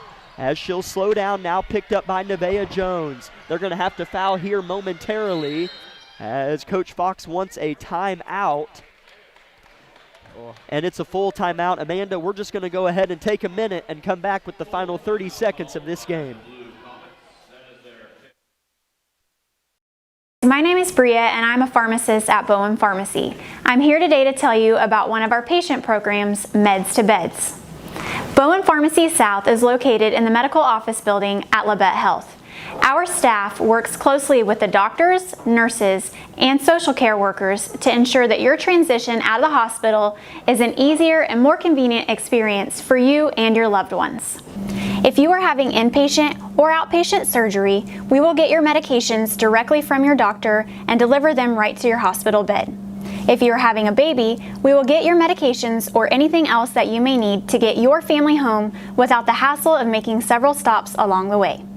Whether you're here for a few hours or a few days, we are here at Bowen Pharmacy and Bowen Pharmacy South to help get you well without any interruption in transition of care. Just ask for Meds to Beds. At Bowen Pharmacy and Bowen Pharmacy South, we are here for you today and we are here for you tomorrow.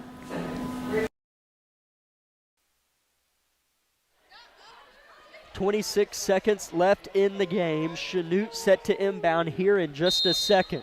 Ball goes to the inbounder, Noonan. Throws it into a wide open Shields. Double team is on her. Goes behind her back. Now Jones fouls Shields, who has been pretty good from the line tonight. She's 4 for 5 on her attempts. I'm pretty sure she's been playing this whole fourth quarter with only 4 fouls. Or not with only, but with 4 fouls. As that is only Nevaeh's first foul of the game, so maybe that's that's a good thing to have late in the game right now, as Shields will miss her first free throw. Both these teams have missed the majority of their free throws in the fourth quarter. Labette has only shot 3 free throws this quarter, and Chanute has shot 10 and only made 4. Shields looking to split the pair and does so. So Labette has to score here, no question. Long pass to Nevaeh in the corner, shoots a fader step back that's too strong. Backside board is put up and missed by Roberts, but she's fouled and will shoot 2 free throws. We need at least one of these. Both is preferable, but I know Reagan will go through her routine and shoot a shot at a time. 41-37 the score. Chanute in front. 14 seconds left in the game. Roberts fires and hits her first. Nice job by Reagan. As Kelsey Haviland will check in for Kinley Chard. Reagan's second is hoisted and hit perfectly, nothing but the net. 2-point game, 14 seconds left. Chanute has to throw it in. There's Shields. You got to know where she's at as they foul her around the hips. As I think Nevaeh tried fouling her, and I thought she would have got that foul call on her, but I think the ref kind of just missed it. 2 really nice free throws there by Reagan Roberts to apply a little bit of pressure on Peyton Shields to hit both, as Peyton's first free throw is put up and missed. So Labette's going to have a chance unless Chanute elects to foul, but Peyton has to make this one too, Ian. Yeah. To keep it a 3-point game. She'll spin it back to her, bend at the waist, let it fly, and hit it perfectly. She split her last 3 pairs from the line. Here comes Labette. They need a 3. Addison to the corner, and a foul, or no, I'm sorry, timeout called by Coach Vollmer, and Labette will inbound near our live stream camera. We will take a 30-second break, and no, we'll keep it here. We'll keep it here. It's a full timeout. We will just chat through this, Ian. 42-39. A little while ago, I maybe wouldn't have thought Labette would have even had a shot here late, just because of how how things were going. Yeah. Both self-enforced and just bad juju. It's been a ugly night. Yeah. But to have a chance with 7 seconds left, Landry and Caton on the bench fouled out, is pretty good for putting makeup on a pig. Yeah, definitely a nail-biter coming down these final seconds, but if you're just tuning in and you're seeing it's 42-39 Chanute right now, and you don't really get the backstory of it, I mean, Labette County's coming in this red hot. I mean, we're playing phenomenal ball right now, and for Chanute to be ahead of us by 3 points with 7 seconds left is it's mind-blowing, to be honest. So that last little possession there with Shields making that final free throw, I'd almost rather have that than her missing it and then time running out by some way. So I'm kind of happy she did make that free throw. Part of me is happy, but part of me is kind of bummed out. Chanute is a really good team. They start 4 seniors and a junior, and their 5th starter is out with an ankle injury. Ball goes in. It's a set play. Nevaeh, you had to imagine she'd be closed out on. They need a 3, as going up for a 2 is Aubrey, and the buzzer sounds game over. Labette falls 42-39 on the road and loses their first SEK game of the year, goes to 2-1 in the league and 5-2 on the season, as that's a heartbreaker right before Christmas, as they lost it. No excuses here. Chanute outplayed them on both ends for all 4 quarters. Back in 2 minutes with the Bowen Pharmacy post-game show.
A not-so-victorious Bowen Pharmacy postgame show is taking place right now. Thank you for listening, Grizzly Nation.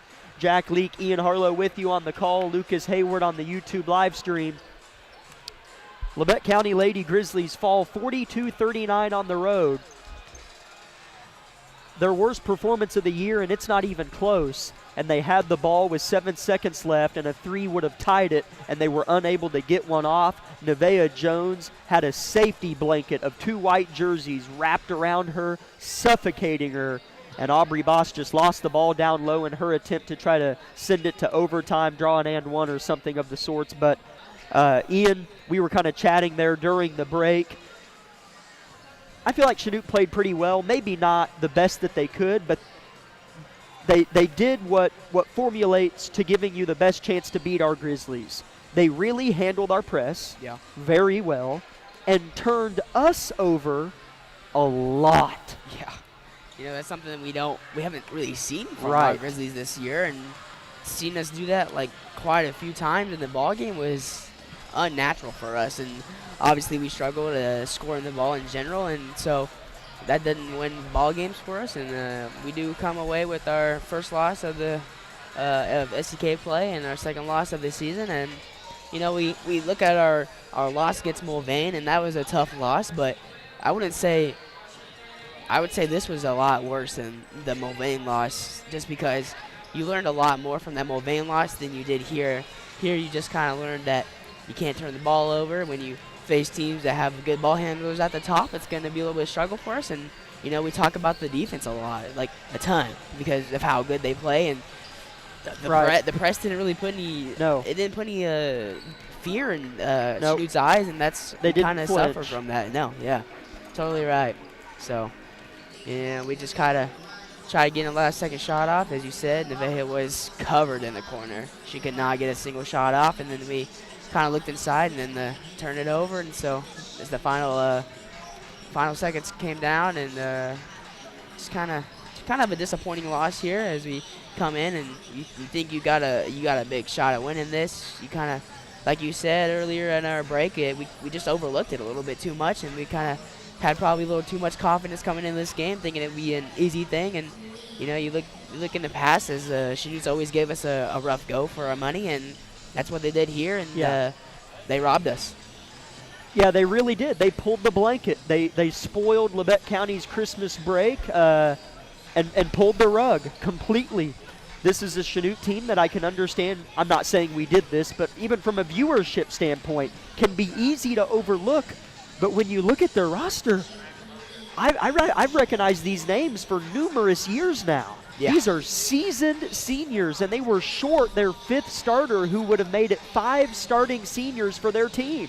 They have a point guard that can handle the ball. But what I saw, my take on it, is Labette County was like, what do you mean you don't have a player we can just take the ball away from? Yeah. Now what do we do? Yeah. It was almost kind of like, now what do we fall back on? A half-court defense? What is that? And I'm not saying they don't know what that is. Understand my sarcasm, please.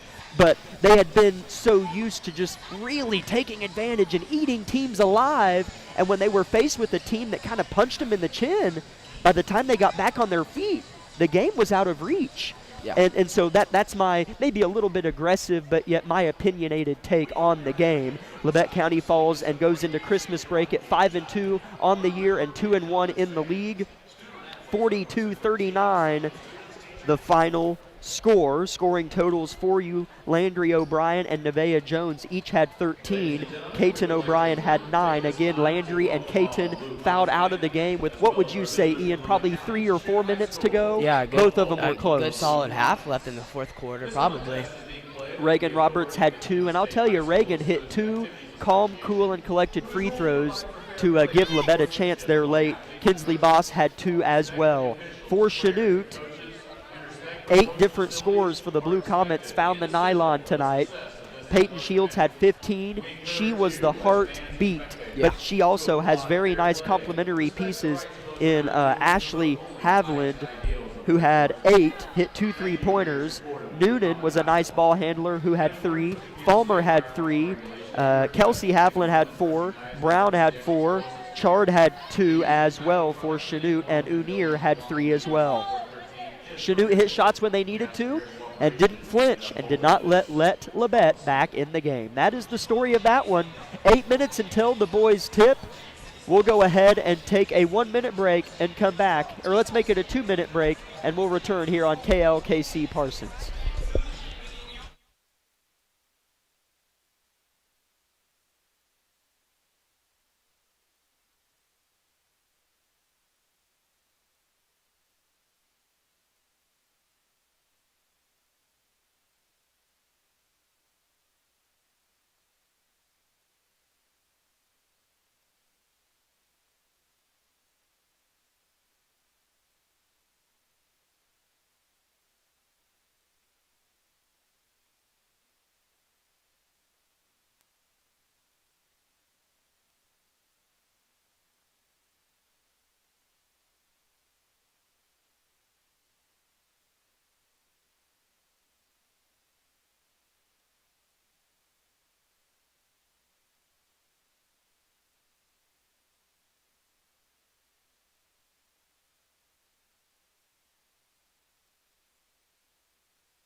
Welcome in, Grizzly fans, to the Take Connection pregame show. As before the break, we concluded the Bowen Pharmacy postgame show of the Lady Grizzlies' heartbreaking loss to the Blue Comets, but our boys are looking to get their first win in the win column before Christmas break,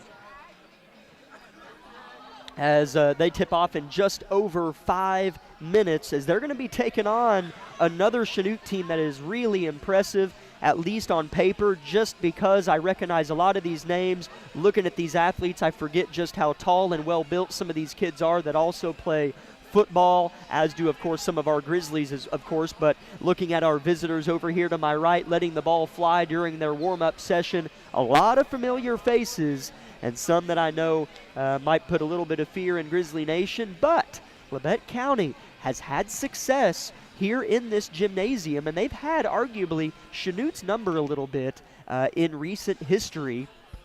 Although, as Labette County did beat Chanute in sub-state last year here on this court. So they are looking to do the same back-to-back times here tonight and get their first win of the year. A couple familiar names for Chanute. Caden Seamster, as he was out, I believe, the last game, the last couple, something of the sorts, but he does appear to be suited up and have his jersey on underneath his shooting top and shooting some corner threes here. So it looks like Caden Seamster, the 6'2 forward, will be a go tonight for Coach Crabtree's squad. Couple other names are Jordan Duncan. He's a senior now, really nice beneficiary of assist, and he'll shoot a lot of threes tonight for Chanute. Larson Custer, another name that you should recognize, and Elliott Stevenson. I remember he was a sophomore last year, of course a junior this year. Really good build, stands at 6'2". This Chanute team really does match up well with Labette County. The length, so similar, although Chanute doesn't have a Hudson Baker, as Hudson's listed at 6'8", and Chanute's tallest player is at 6'2", but they have a lot of those 6'2 players. So the wings and the post and guard matchup play should be a lot of fun tonight. Labette County comes into this game 0-6 on the season, and of course 0-2 in the league, and have just struggled to get the ball rolling. And by rolling, I also mean passing and scoring, as the ball just hasn't been kind to our Grizzlies. And we talked with Coach Argerbright in the postgame show, and he even affirmed my quote whenever I said it's frustrating because we know what this team's ceiling is. And he agreed with me. Simply because of the pieces that are on this roster, the athleticism that we know is overflowing the cup of Labette County's basketball squad on the men's side, and it just hasn't come to fruition, just quite hasn't blossomed, and they get one more shot before getting a couple weeks off of school, probably not a basketball, a full 2 weeks, to get a better taste in their mouths here on the night of December 19th. It's cold day outside. It was a nice day, but cool and windy, and hopefully Labette can open up some sunny skies on a pretty cloudy season here inside the well-lit Chanute Gymnasium. 2:15 until tip of the boys contest. This has been the front half of the Tank Connection pregame show. We'll be back in 1 minute with starters and tip-off.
Starters soon to be rattled off by the PA announcer before us.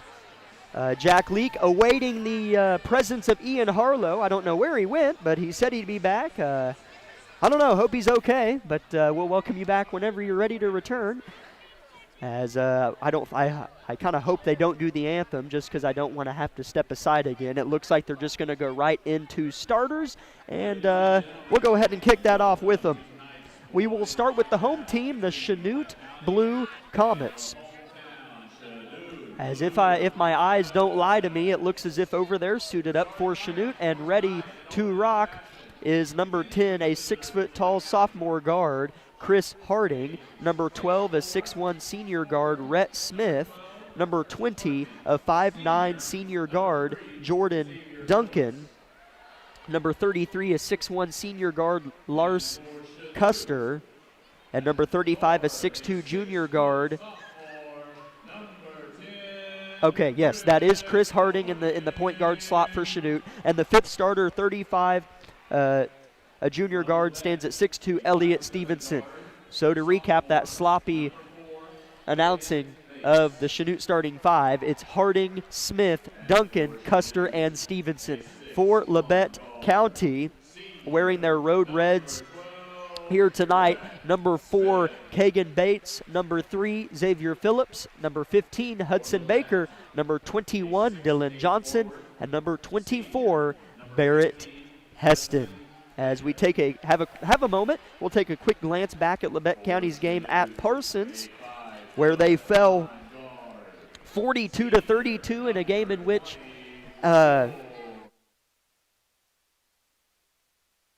as just got word, Coach Vollmer will join us at halftime of this game, so stick around if you wish to hear from the head coach of the Lady Grizzlies at halftime of the boys' game. As Labette County did on Friday night just score 1 point on the road at Parsons in the first quarter, and they've kind of had a bad tendency to do so, have one bad quarter.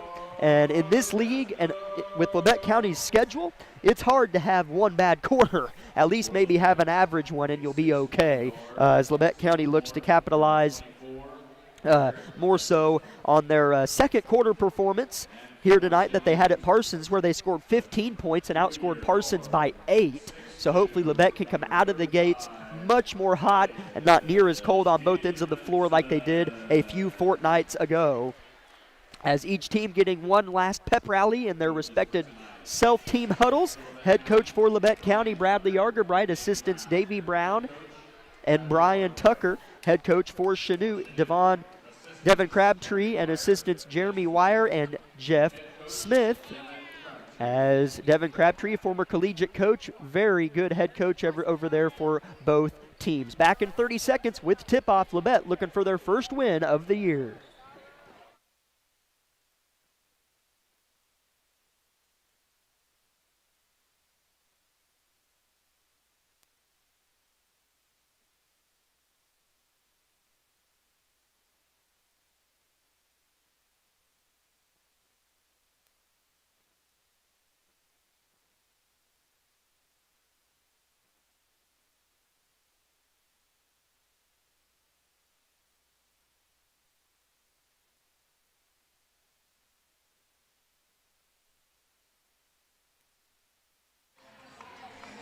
Hudson Baker toe-to-toe with Elliott Stevenson. As I apologize on the live stream and on the air as Hudson wins the tip, as the Chanute student section has filled in to the top behind us. I mean right behind me. So if you hear any colorful language, dirty jokes, or yelling, I apologize. Here's Labette County with the first bite at the apple here on the road, looking for their first win before break. Here's Bates at the top of the key. Phillips comes to set him a screen. He'll flip it to Xavier off the pick and pop. He'll look to drive on Stevenson, have it stripped and stolen. Jordan Duncan going left to right for Chanute as we view the court just 30 seconds into the game. Yeah, definitely not a way we want to start a game off with the turnover. Here's a little bunny shot off the glass, missed by Chris Harding. And Xavier Phillips will waltz the other way for Labette, now giving it up to the sophomore point guard, Kagan Bates. Phillips collects the ball in front of Coach Crabtree, loses his footing, but keeps his dribble alive, drives, near travel, but he outlet passes to Bates. Takes a couple pounds and kicks it out to Baker. Holds the ball high above his head, defended by Stevenson. Drives hard, shoots and scores. That's a nice effort from the senior. Yeah, definitely a good drive by Hudson there, just taking it into the basket and going up strong and getting that little two-pointer. As you noticed that Nolan Nash did not suit up for the freshman or JV games this afternoon, correct, Ian? Yeah, So I don't think he suits up for, I don't know. I don't know if he suits up for freshman or not, or JV, but it just seems like he suited up only for varsity today. So I see. So not sure what he's been doing, but we know tonight he's exclusively varsity, as he has provided great minutes. The freshman has off the bench for Labette. Here's a missed shot, tumbles out of bounds. They're going to say it's off of Barrett Heston, and it'll stay with the Blue Comets.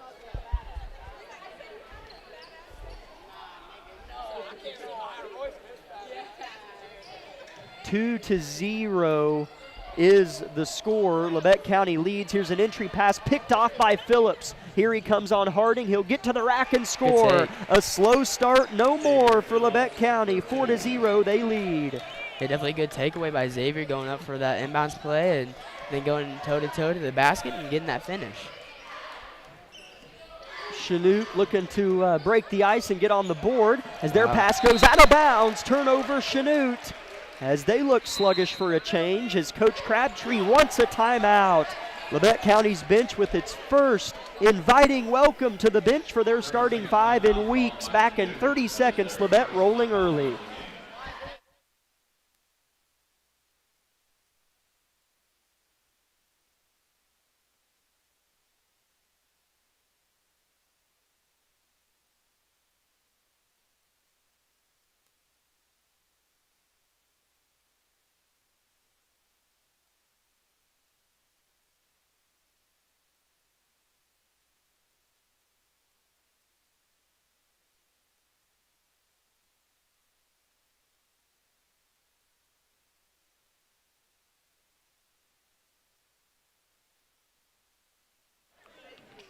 Labette County leads Chanute 4 to 0. 5:50 to go in the quarter, forcing a Coach Crabtree timeout. Pick and pop for Labette out of the break. Heston tries to come get it. He does. Heston drives, tries to shot create, and kicks it to Bates. He'll lose it, and it's turned over. Here comes Chanute the other way. A drive off his knee. That's a turnover. It'll be Labette County ball. That was Smith on the effort. Yeah, definitely fortunate for Labette County getting the turnover there, as it kind of seemed like Chanute might have been getting some momentum to score right there and then take it and carry it with them. 5:18 first quarter. Bates off of a Baker screen. Flips Good it to pass. the corner. Phillips wants a three. Airballs it right to Phillips, or Baker. We'll call it a pass, Yeah. as Baker will shoot 2 free throws. Foul call on Elliot Stevenson. Definitely a good pass by Kagan there, finding Xavier in the corner, and a good-looking three-pointer, just kind of a little off the chart. As Hudson will make his first free throw of the night, giving Labette County a 5-0 lead.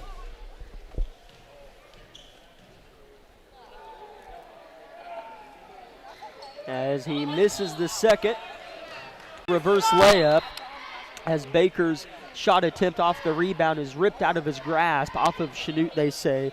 It'll be Labette County basketball. Phillips to throw it in, holds it with his left hand, flips it to Bates. It's on the deck, goes off of Duncan, but they say it stayed in somehow. Here's Phillips on the effort, finds Heston 2 feet from the rim, shoots, misses. Rebound up for grabs, and Smith has it. Goodness. Custer the other way, misses it, bricked it off the left-handed layup. Here comes Bates, right to left, bounce past Phillips in the corner. Looks to drive, looks to adjust, and he'll flip it out to Johnson at the top. Now Heston left wing, jab steps with the right. Looks for an opening, takes it baseline, shoots a floater, scores it. That is his shot. Yeah, definitely a good shot by Barrett Heston there, just kind of fighting a little bit of an advantage with his vert and kind of going up with it and then making that little shot.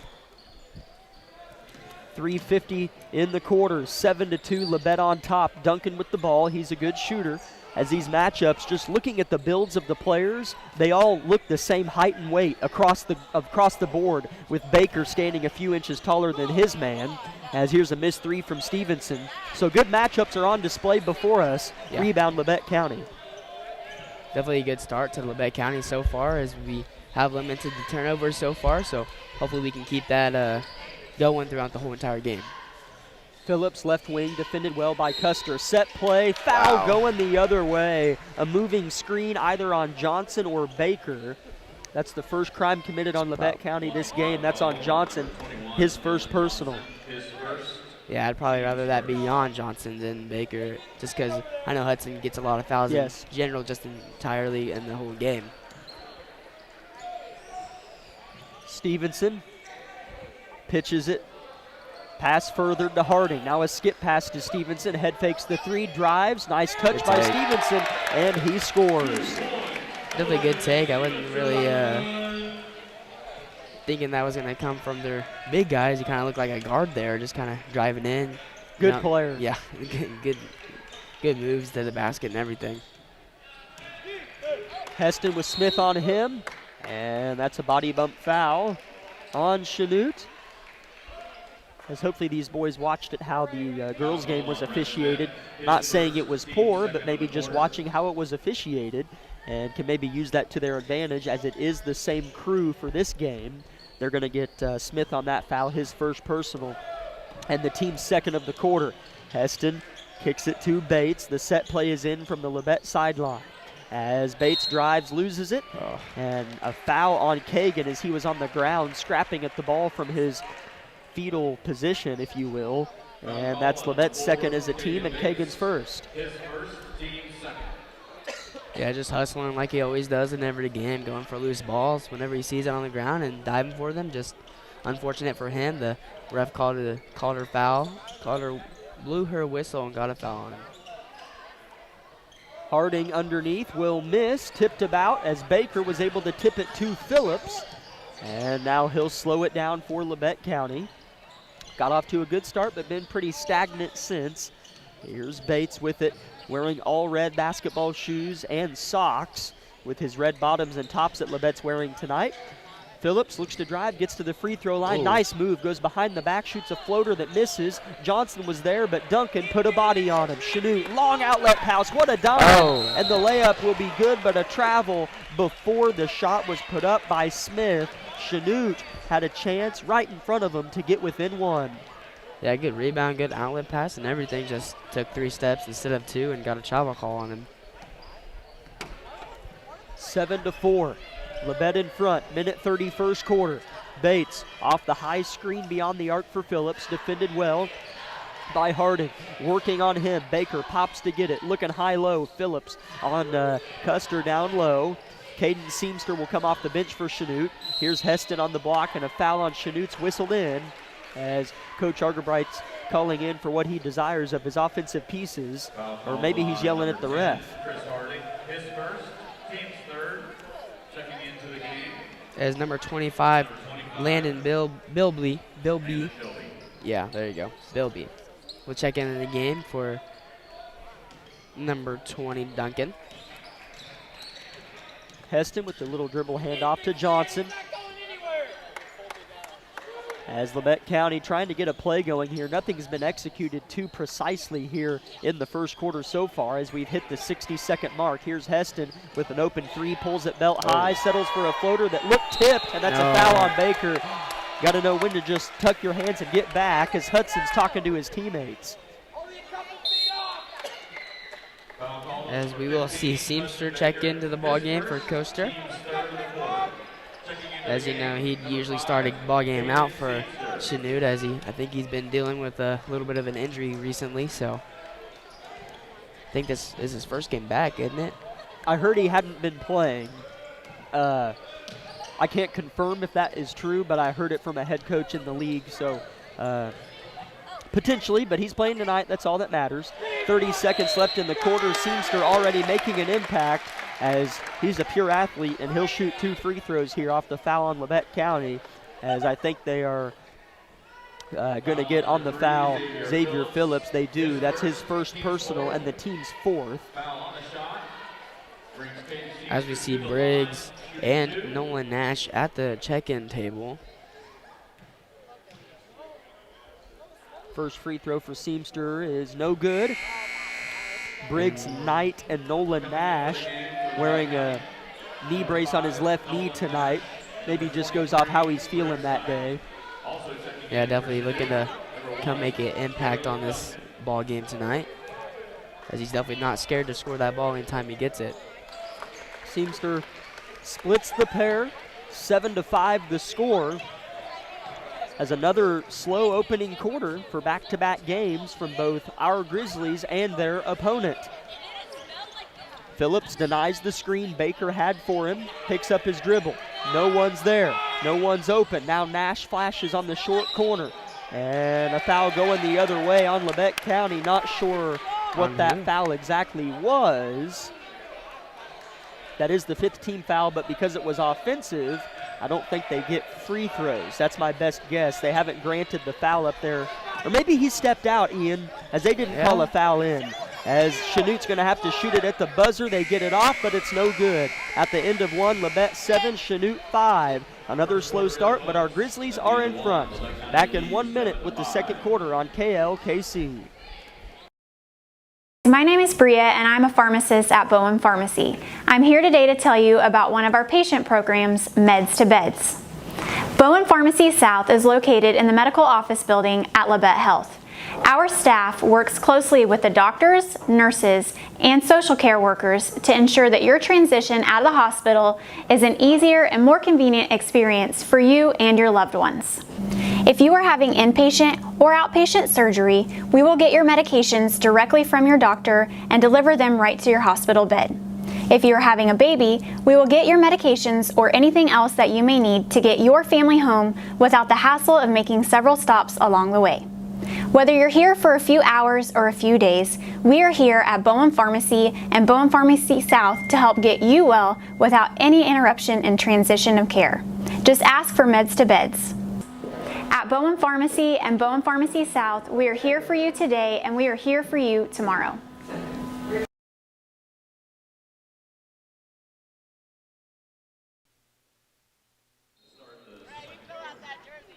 Chanute throws the ball into Harding, and the clock runs away.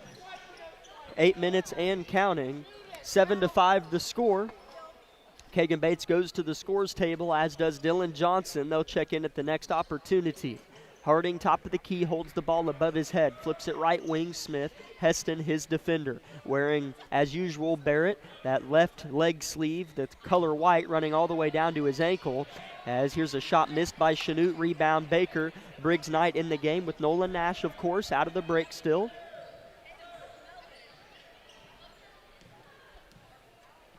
.7:20 to go in the half, 7-5 Labette County. Nash has the ball right wing, the freshman. Comes off a Baker screen, dribbling with his head down. Didn't see Baker back door, but it was behind him anyways. I don't know if it's me and I don't pay attention to the team so much, but as Barrett Heston will get a travel call on him, and we will see Kagan Bates and Dylan Johnson check into the game for Barrett Heston and Xavier Phillips. But I don't know if I don't pay attention very often, but it kind of seems like a lot of people got new shoes on the team. Looked like we went thrift shopping. It does. Now that you mention it, as here's a nice backdoor and a feed for Landon Bilby, getting his first points off the bench for Chanute, as we are tied at 7. 6:45 to go in the half. Here's Briggs Knight at the top of the key. Dylan Johnson flips it left side to Bates. Looks to drive on the body of Custer. Sorry, I get him and Seamster mixed up so much, as here's a foul on Custer. Foul on Lawrence Custer. Yeah, Kagan kind of just got trapped up here by the half-court line, and Hudson was looking to help him out, but Kagan almost throws it away, but Coaster will pick up his first foul of the ball game. Bates defended by Custer. 6.5 minutes to go in the half. Tied at 7. Briggs Knight looking to get something going here. Picks up his dribble in a tough spot. Reverses the ball to Baker. Baker's been playing beyond the paint as he travels on his way to the rack. I don't think that was a travel. I don't think so either.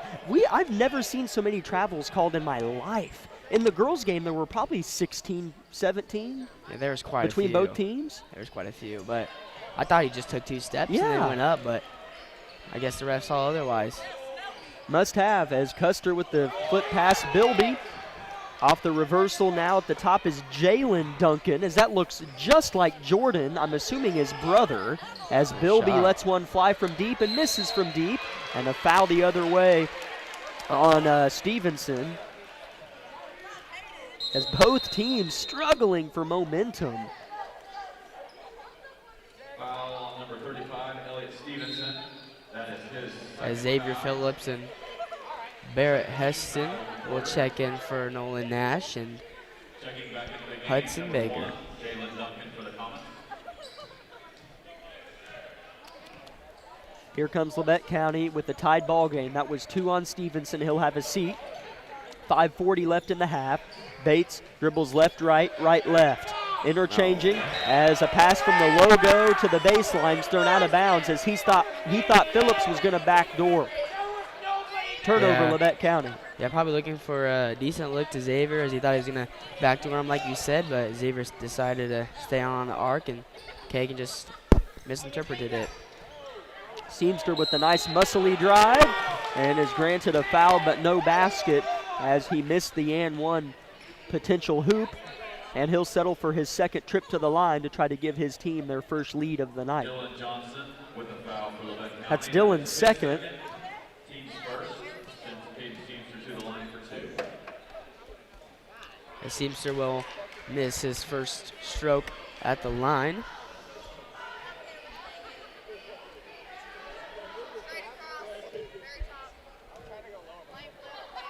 Second free throw for Seamster is airballed, as he gets teased by his friends behind me. Yeah, you don't really see that very A often little bit of from him. friendly heckling. No, you don't. As Hudson Baker looks to check back in, but with him on the check-ins table, I want to see who looks to prevail to score the ball. Phillips at the right elbow. Heston wants a 3, air ball. Rebound, Bilby.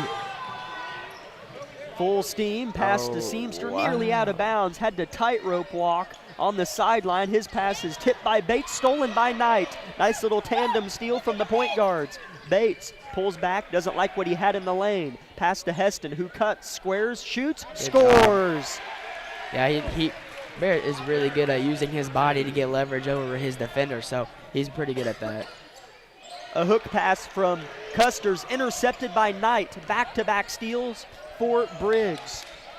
Labette County with the chance to go up 2 possessions again. Bates fakes left, goes right, looking for room. Finds Phillips, who provides it. Euro step, and that's probably going to be a charge. Oh, he didn't call anything. He didn't call a block or a charge. Instead, that was very the ball awkward. poetically trickled out of bounds inside a quiet gymnasium who was awaiting a call. It'll stay with Labette, though, so no complaints for me. And Hudson Baker will check in for Dylan Johnson. Phillips to throw it in. Throws a over-the-head pass to Bates near midcourt, defended by Jordan Duncan. As nobody's open for Labette. I mean, no one. As Bates just has to keep dribbling. There's nothing else he can do. No one's moving. As Bates finally dishes it off to Heston, who pops. 4-minute mark, second quarter. Heston drives, pivots, kicks. Phillips. Lack of movement away from the ball has been a problem for Labette. Here's Baker underneath with good position. He's hacked hard from behind, and he'll shoot 2. I guess patience prevails, but it was pretty ugly patience. Yeah, Hudson just looking up to go. Looked for that pump fake and then goes up for his shot after the pump fake. He just gets smacked from behind and goes to the free throw line. He was 1 for 2 from his first couple attempts. Hopefully tonight we're looking to be a little better than we did against Parsons. That's Hudson does make his first free throw. That was a big storyline in that 10-point loss. Yeah, Jack, we went 6 of 24 from free throws. Oh, not a great outcome from the free throw line, but I heard we did spend a lot of time at the free throw line at practice the next day, or the next Monday, I think was the day they had practice. So hopefully looking better today. Baker makes both of those. What did you tell me? Each player shot 50 free throws that Monday? I think that's what I was told, yes. In practice, yeah, so they're 3 for 4 to open. That's Hudson, the only one who's shot them. Duncan, top of the key, lets it rip, misses. Nice rebound, though, from Jalen Duncan. Brother and brother action as Heston poked it off of his knee. That should be, I thought it was off of his knee. But the official in front of us says it went off Barrett. So it'll stay with Chanute. 11-7, Labette County leads. 3:18 first half.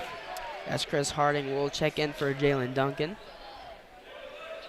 Chris Harding, starting point guard, back in the game for Chanute, brings the ball up with his dominant right hand. Switches to his left, now back to his right. Chooses to go down that left side, and Seamster's on the deck. Nolan. And a jump ball will come in. Nolan forced a jump ball that will favor Labette County, who has held Chanute to just 1 field goal this quarter.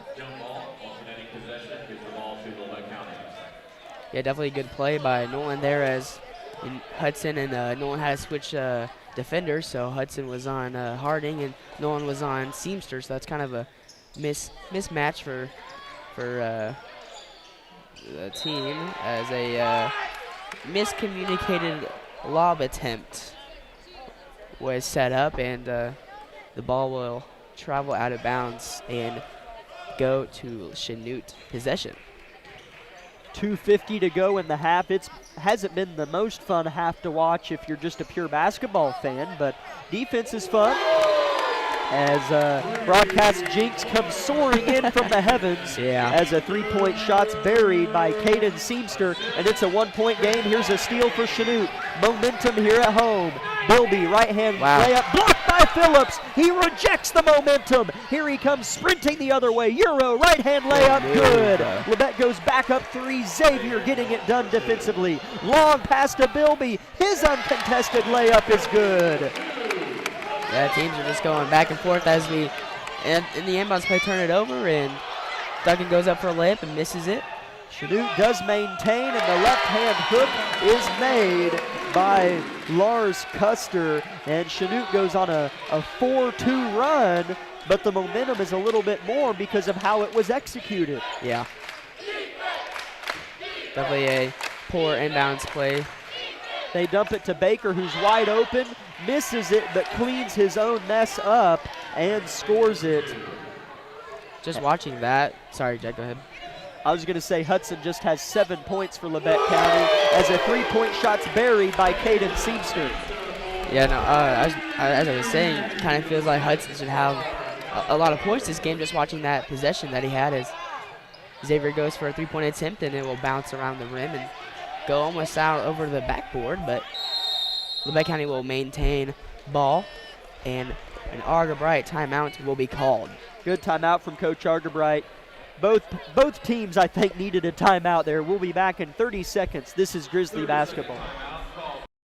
With many years of combined experience, Eye Care Associates of Parsons has set the framework in providing comprehensive eye health examinations for all ages and routine vision care for families throughout the four-state area. Our optometrists and staff provide remarkable care with state-of-the-art technology to help with diagnosis and management of eye health conditions. Give us a call or visit our website to schedule your next eye exam. Eye Care Associates of Parsons. Experience modern eye care.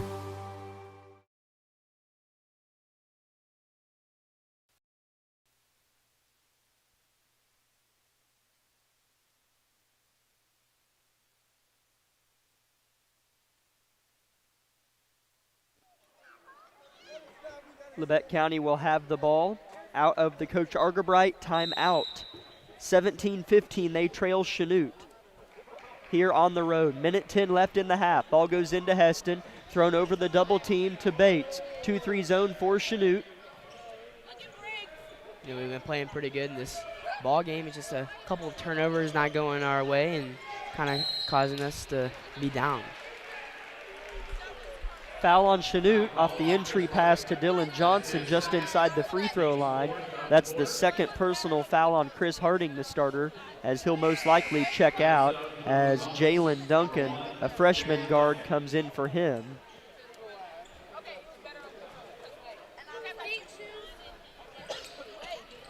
Bates has it at half court, double teamed by the Duncan brothers, gets out of it, dribbles with the left, picks his dribble up and finds Heston on the right side, who throws it back to Bates. No look entry to Johnson. Now Knight, short corner, double teamed, in prison, needs a get out of jail free card, and Baker provides it. Yeah, definitely not a place you want to be in when you have a ball and two defenders around you.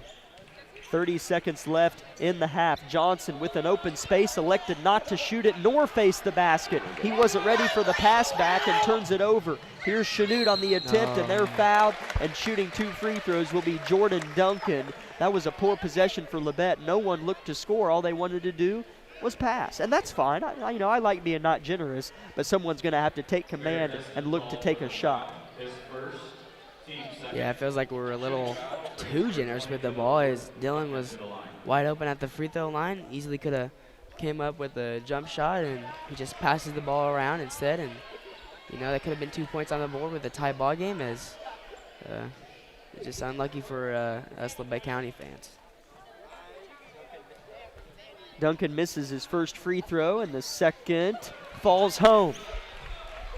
His first point yet to hit a field goal has the sharpshooter for Chanute. 18-15 home team lead. 17 seconds left in the half. Bates near midcourt. Given room from Jalen Duncan. Heston wants a three for tie. Missed it short, looked good 99% of the way there. As Chanute's got 4 seconds and they throw it away. Clock stops at 3.7, and Labette will have to go the full length to try to tie this game. Yeah, definitely wouldn't mind a three-pointer here to tie before halftime, but Bates puts one up. It looks good. Oh, hits the left side of the rim and dies off. At the end of the first half from Chanute, it's Chanute 18, Labette County 15. Here in 2 minutes, we'll hear from head coach of the Varsity Lady Grizzlies, Brianna Vollmer.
in the first half of the game and not pick up a foul or Sure. be smarter in situations. Absolutely. And this is going to be a turning point for us. I think That's we're right. going to use this to carry some momentum and, approach practices a little bit harder over the break when we probably wouldn't have normally done that. So we're going to learn from this. This group's hungry to get back at it, and it starts tomorrow. As I believe it's Coach Tang for K-State, I love hearing some of the wise words he has to say. He says you win and you learn. And, first, second week of March, we might have something similar. Foul trouble, down 7, on the road. Yep. And you can think back and learn. Yep. And so this game script might be replicated here in a vital game late February in Harrison or on the road 2 hours away in the sub-state finals, or hopefully we're hosting that game, but you know what I mean. Yep. So definitely a learning game for sure. Nevaeh, when she was able to get some better looks, felt like she hit most of them. I know a couple came up short for her, but she still ended with 13 when it felt like some were still left out there, and I'm sure she might agree. Absolutely, and we talked about these moments too. Like, we're going to see defense like this. There's going to be teams that aren't going to be able to match our speed. Yeah. And, they might be bigger than us and trying to slow us down and get deflections when we can't attack a zone. And we need moments like this, and we Yes. need to learn from these things. And we talked about not being satisfied. And I don't think we got ahead of ourselves by any means with our success up to this point. But we definitely have a ton to learn, and these kids are going to do that. I thought, we had some kids have to step up in big moments, and I think we're starting to understand that our playing time changes in practice, and we fix things in practice, not in the middle of the game during a timeout. So we're going to continue to work. These kids are going to approach it. We're going to get better. The way that the Christmas break falls, unfortunately, we have 3 practices and then a big gap and then 6 more practices. So Oh, wow.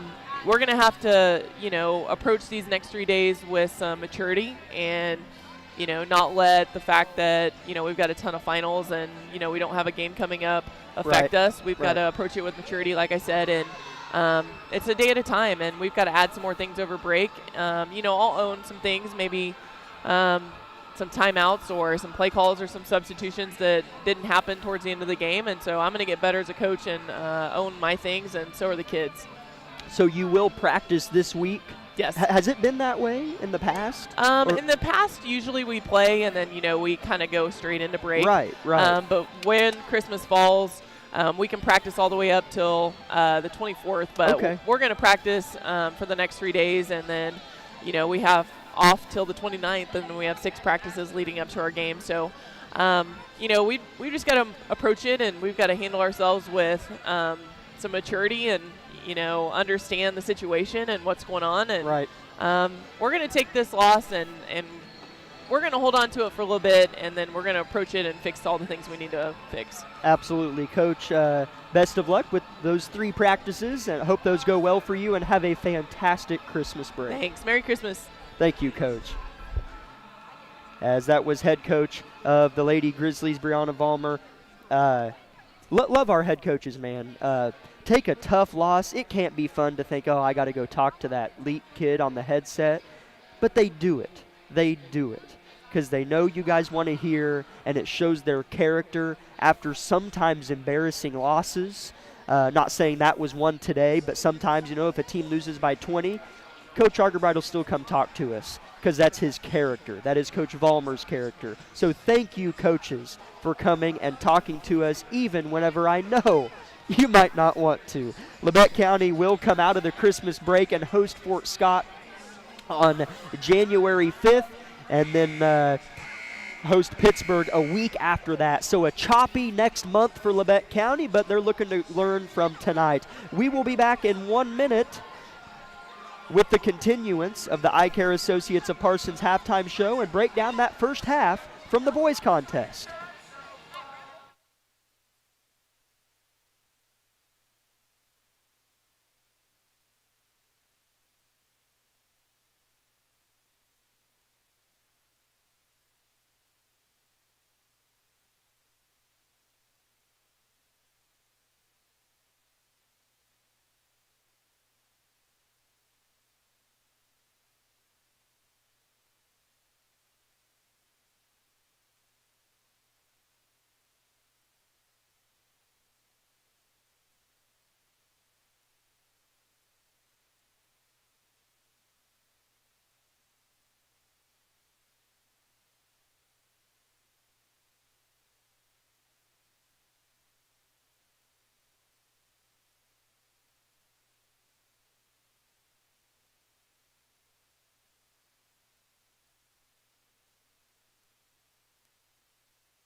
minute and a half until the third quarter will begin. We'd like to thank the back half of our sponsors before we finish off our Eye Care Associates of Parsons halftime show. Community National Bank, Tank Connection, Wood Insurance Center, USD 506, the Corner Store of Altamont, Olson Ace Hardware, and SEK Orthopedics, Doctors Mosier, Meister, and Morris. Ian, first half scoring totals. Labette led 7-5 at the end of one, and Chanute outscored Labette 13-8 in the second quarter. Hudson Baker had 7 of Labette County's 15 points. Barrett Heston and Xavier Phillips each had 4. What are you looking for more of in the second half for Labette County? Definitely getting the ball to Hudson a little bit more, because he's had a little bit of a mismatch down there, as well as he's gotten good possession on or good body position on every time he's gotten the ball down there, and seems to score about every time he's gotten it. So look to give him a little bit more of the ball, as well as looking for Xavier to keep doing good things as he does get the ball and he just drives in and scores for us. As well as I'd like to see some of our guards get a bit more of a three-point shot going for them, or see Dylan maybe shoot the ball a little bit more, not be a little timid on the arc, as you know we can see him shoot the ball and make it anytime he wants. So I'd like to see him shoot the ball a little bit more as well. 8 minutes is pasted on the scoreboard, both to our right and our left, as we sit court level at a media table. As a quick whistle's blown in, a foul on Barrett Heston to open the first 2 seconds of the third quarter, as he opened with aggressive defense on Seamster and is doing so again. Coaster. You said Seamster again, it's Coaster. Oh, okay, yeah. Yeah. It's actually pronounced Custer, believe it or not. Custer, Yes, okay. yes. As I'm telling you, I've done that for 4 years. I get Custer and Seamster mixed up every single time. As Chanute just scored, I have no idea who made it. So hopefully I can figure that out to get it in the scorebook. 20-15, Chanute scores as they nearly steal it away from Labette County, but Bates picks it up. Here's Phillips in the right corner. Back to Bates on the rotation. 7:20 third quarter. Johnson top of the key, defended by Duncan. Now Bates comes to collect it to run another offensive set. Coach Argerbright is seated on Labette County's bench. I'm sure that won't last too long. Here's Phillips at the top. Heston elects not to use the screen he provided him. Here's a dump down to Baker. Picked away. Phillips somehow gets it back and then throws it away. Turnover, Labette County, and Coach Argerbright arises to his feet. Yeah, I kind of just got a little sped up. I think if he would have just kind of taken control of the ball and then looked around for an outlet pass to somebody else besides Dylan, as we do know, like everybody else was running back on defense, but it's all right. Chanute looking to go back-to-back possessions while scoring the basketball.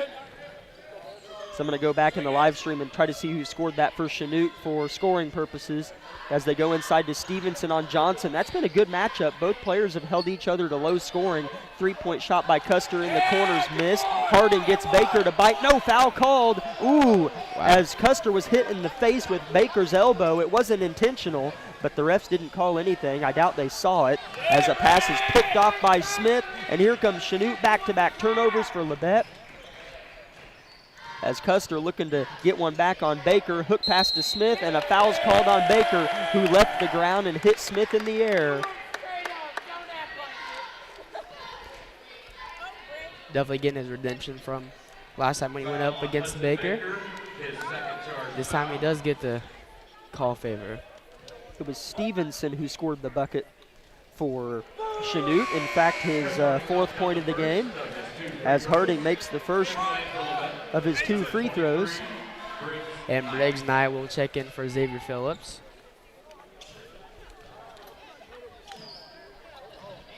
As he misses the second. Rebound Hudson. Here comes Heston. Left to right as we view the court. 6 minutes, third quarter, Chanute by 6. Labette can't have a stagnant quarter on the road against a Chanute team that'll make you pay. Baker, triple team, gets around it, reverse layup, missed! Rebounded by Custer as Elliott Stevenson hit the deck. Long pass, Harding blocked by Baker. He leapt like Superman and pinned it against the backboard. Here comes Labette. Bates with the Euro. Kick out. Heston throws it to Baker, and it was behind him, intercepted. Turnover, Labette again. Here's Stevenson, right-hand runner good. Coach Argerbright wants a full timeout. An ugly opening for Labette. Back in a minute on KLKC. My name is Bria, and I'm a pharmacist at Bowen Pharmacy. I'm here today to tell you about one of our patient programs, Meds to Beds. Bowen Pharmacy South is located in the medical office building at Labette Health. Our staff works closely with the doctors, nurses, and social care workers to ensure that your transition out of the hospital is an easier and more convenient experience for you and your loved ones. If you are having inpatient or outpatient surgery, we will get your medications directly from your doctor and deliver them right to your hospital bed. If you are having a baby, we will get your medications or anything else that you may need to get your family home without the hassle of making several stops along the way. Whether you're here for a few hours or a few days, we are here at Bowen Pharmacy and Bowen Pharmacy South to help get you well without any interruption in transition of care. Just ask for Meds to Beds. At Bowen Pharmacy and Bowen Pharmacy South, we are here for you today and we are here for you tomorrow.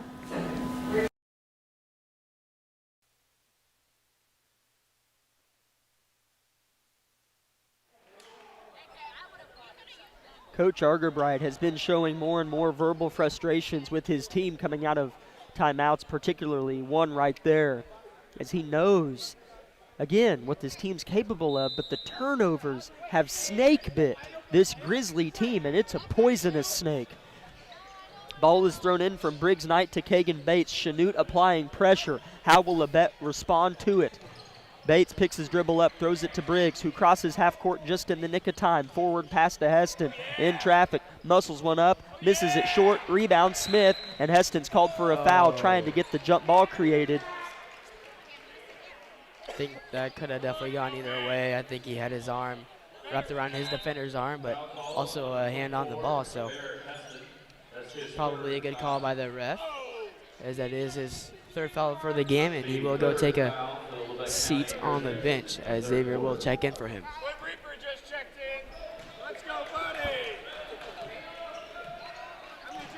5 minutes to go in the third quarter. 23-15 Chanute. Custer, extra pass, Harding. They're looking inside for Stevenson, who has 4 third-quarter points.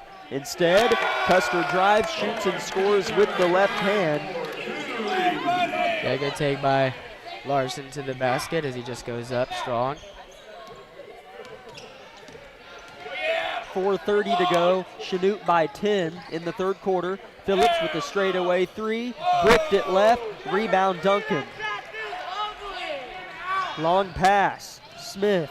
Entry. Stevenson kick. Harding. Dagger three right wing. Short rebound Phillips. Labette caught a bit of a break as he was left open. Forward pass to Bates. He'll look to drive short corner where he's stopped. Short bounce pass. Baker adjusts, shoots, scores with the left. That was a strong move from Hudson Baker.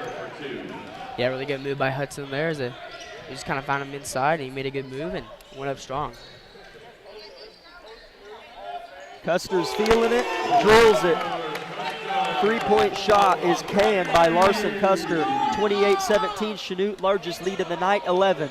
Baker drives, reverse, or a Euro step, layup, airballed. Here comes Duncan. Bates on him, switches hands left to right, chooses to go to the far side of the floor, and they'll slow things down with Custer. Here's a drive from Custer. Left-hand layup is good as he hits the deck and slides like he's on a slip and slide. Coach Crabtree wants a timeout. Larson Custer has gone on takeover mode. He has 8 points in the third quarter for Chanute. Coach Crabtree wants a timeout. Boy, this Chanute student section is, they're a harassing one. Definitely. 30-17, Chanute in front. Labette letting it slip away here on the road. Back in 30 on KLKC. Everybody is different. Some get injured, while others simply wear down. Whether it's on the court, on the field, or at the gym, Labette Health's orthopedic and sports medicine team has the training and skill to repair, restore, and renew. We share the same goal, and together we'll write your comeback story. For more information about Southeast Kansas' leading orthopedic and sports medicine team, go to LaBetteHealth.com.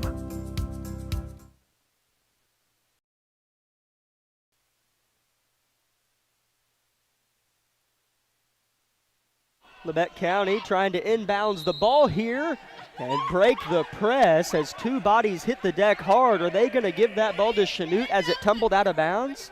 I think they're giving it to Chanute. I think so. I don't know quite what happened on the inbounds play. I think was it Kagan or Xavier trying to pass it in? I don't know. But I saw just Briggs tumble on the ground, and then it was gonna go towards him, and it just kind of rolled out of bounds. Set to throw it in is Stevenson. Fakes left, right, and throws it in over the top to Bilby. Back in the game for Chanute. Came in for the red-hot hand of Custer. 3:20 third quarter, 30-17 Chanute. Stevenson, top of the key, defended by Johnson, spins on him, shoots, misses, rebound Hudson Baker. Looking for an outlet, finds Kagan in front of Chanute's bench as he'll stripe it up left to right. Definitely looking for some type of points to get on the board right here, as we have been a little slow on offense to get started.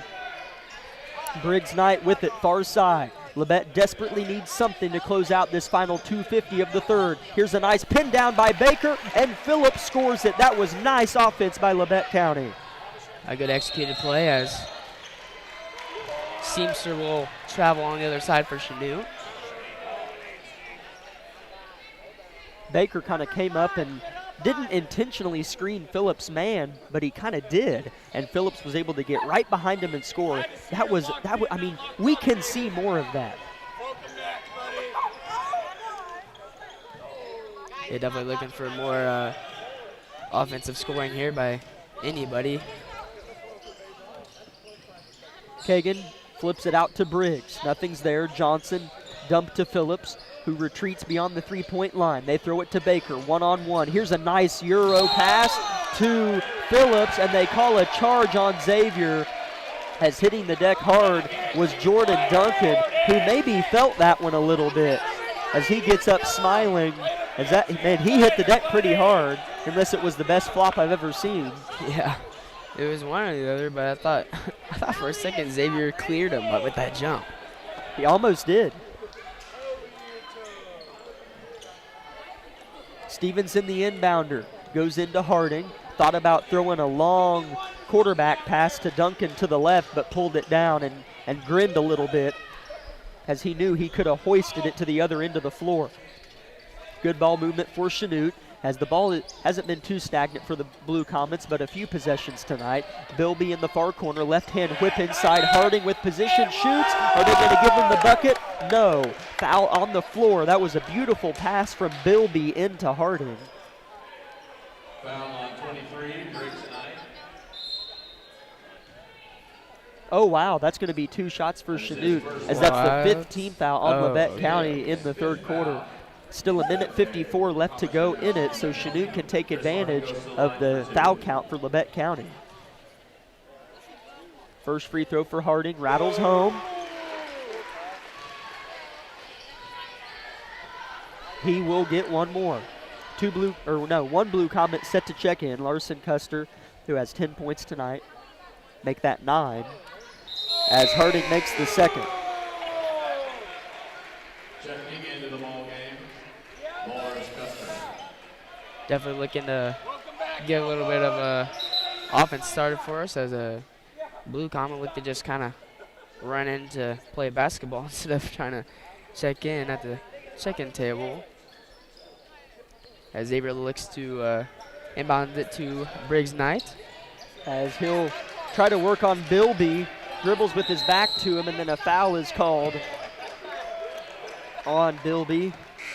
Landon Bilby with the foul. His first. As he was playing pretty aggressive defense on Briggs Knight. Number 1. As Jalen Duncan will check in for Jordan Duncan. Briggs Knight, the inbounder, throws it into Xavier Phillips. Minute 45 left in the third quarter. Labette down by 13. Just 4 third quarter points from our Grizzlies. Bates dribbling, crosses over, gets in the paint, Bounce pass to Baker, and he's fouled on his, I believe, pass attempt, so it is on the floor, as Baker maybe thinks it's 2 free throws. I think it's an inbound under the rim. Yeah. And it is. Foul on Waller's Chester. I think the refs are going to talk it over real quick. And maybe Hudson's right, as he's at the free throw line, acting like he's awaiting his moment to shoot 2 free throws. As one ref kind of looks like, oh, I don't know what happened, and the other one's certain that Hudson is shooting 2 free throws. We'll see who comes out on top. 32-19 Chanute. As Hudson is going to get 2 free throws. My apologies, Hudson. You knew all along, my friend, as he'll get 2 shots from the charity stripe here, as he's 3 for 4 from there so far tonight, looking to continue his 75% shooting tonight from the line. And he buries his first. Yeah, definitely a good look and shot at the free throw line by Hudson. His second free throw is good as well. Nice looking strokes from the free throw line for Hudson this evening. He's got 11 points, over half of Labette County's total, which sits at 21. Custer, near travel, kept his foot from sliding just enough to not attribute the whistle to it. Stevenson inside. Good defense by Dylan Johnson, and they're forced to kick it out. Custer has it again. The set play is signaled in. Off the screen, the double team comes, leaving Seamster open. Step back 3, top of the key. Brick, and a foul underneath, probably on Labette County, and it will be. And I think the ref is saying 2 shots. Kind of having that miscommunication just a second, like they did a second ago. And he will be taking 2 shots. As that is over the 5th team foul for Labette, so Chanute does get 2 free throws. The third on Dylan Johnson, and the first is up and missed by Elliott Stevenson. Nolan Nash checks in for the first time in this quarter for Dylan Johnson, who again just picked up his 3rd personal foul.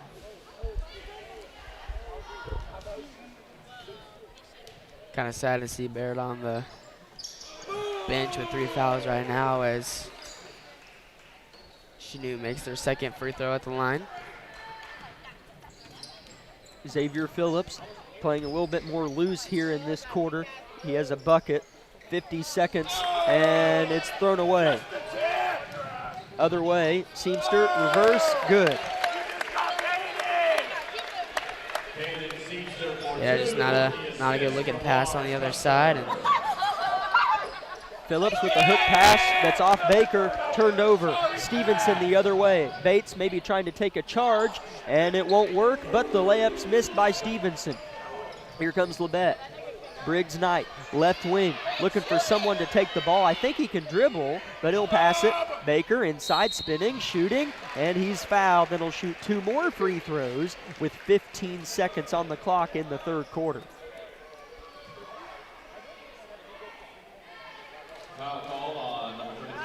definitely a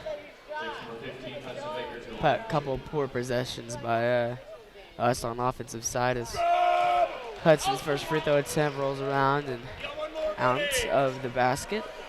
But definitely looking to do a little better on offense, as we can't really seem to get anything going for us. Hudson's second, short, died off the front of the rim. Rebound Chanute. Stevenson gets by 2 Grizzlies. Nash trying to make up his ground. You don't want to foul. 6 seconds to go. Open shot, good one, and it's missed by Custer. Labette's got time. Phillips maybe didn't know, and he doesn't get a shot off, at least a good one. And Labette County was outscored 17-6 in that 3rd quarter, and they trail 35-21 with just 8 minutes to play in the game. Back in 1 minute. This is Grizzly basketball on KLKC.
as I waited a minute to unmute my mic because this Chanute, let's just say I'm glad that we're not in front of every student section when we go places. As next time I might ask to maybe just sit somewhere else. I mean, they're not saying anything egregious, but just I'm sure you guys can hear it, and it can't make the broadcast better. 35-21, set play for Nolan Nash. Three-point shot goes down and out for the freshman. Nolan with a nice look, though. He hustles back as Bates tries to draw a charge. A block nor a charge was called in. Missed layup by Chanute as Nash dribbles into a double team and gets out of it. Finds Kagan right in front of us. Labette can't have too many empty possessions. Baker in the paint. And he's fouled. 2 shots. And did he say he was going up? I think they're giving him 2 shots. Wow. His first of the fourth quarter for the Comets. Baker missed his last 2, but before that, he had gone 7 for 8. Or no, I'm sorry, 5 for 6. As he misses this one. Checking in for the Comets, number 20, Jordan. As Duncan will check in for Custer. Baker spins the ball in his hand, lets it rest a minute, and misses the second free throw. Rebounded by Harding. Labette County's scoring woes continue into tonight. They still have plenty of time. Nolan Nash gets a great steal on Harding. Nolan Nash, Great impressive job by freshman. slowing down the offense too. It's not a great looking pass though. As it is thrown away by Labette County. Stevenson with the pick, and that's a block on Bates, as at the last minute he chose not to take the charge and play some defense, and that was a good blocking call by the official, and it'll be 2 free throws approaching for Seamster. That's his second. First team foul in the fourth. Caden Seamster from the line shooting 2. Caden Seamster's first free throw of 2 is good. Nothing but net.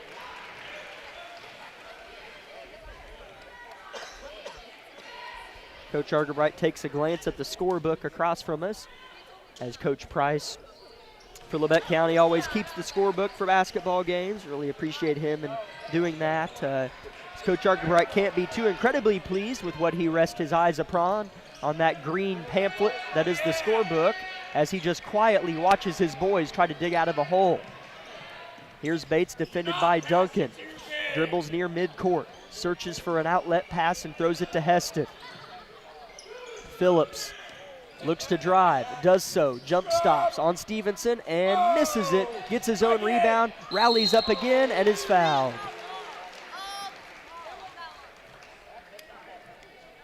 Definitely a good offensive rebound by Xavier there by trying to get his second chance shot up. Foul called on Rhett Smith. That's his second. That's the second on Rhett Smith and the team's second of this quarter, as the first free throw for Phillips is good. His first trip to the line, he's got 7 points. Good game for Xavier. Better game on the offensive end. Second free throw for Xavier is good as well. 37-23 Chanute, 6:33 left in the game. Stevenson gets by Phillips, gets across half court with speed. Slows down, gives to the corner, Duncan. Hesitates, now drives, kicks it, Seamster, lets it rip from deep, rattles in and out, rebound Barrett, Heston. Here comes Labette County. Left to right, they streak. Screen for Baker. Heston drives, shoots a floater, and that's gonna be a block, and 2 free throws coming for Heston, as they've shot a load of free throws here in the second half, at least it feels like, as this will be the 9th and 10th free throw this half. Yeah, it'd probably be down to a single-digit lead or deficit right now if we could just make some of these free throws. As he does make the first, as Baker has missed his last 4. Phillips did make his last 2 just moments ago at his trip to the line, and Heston's looking to go 100% here on his try.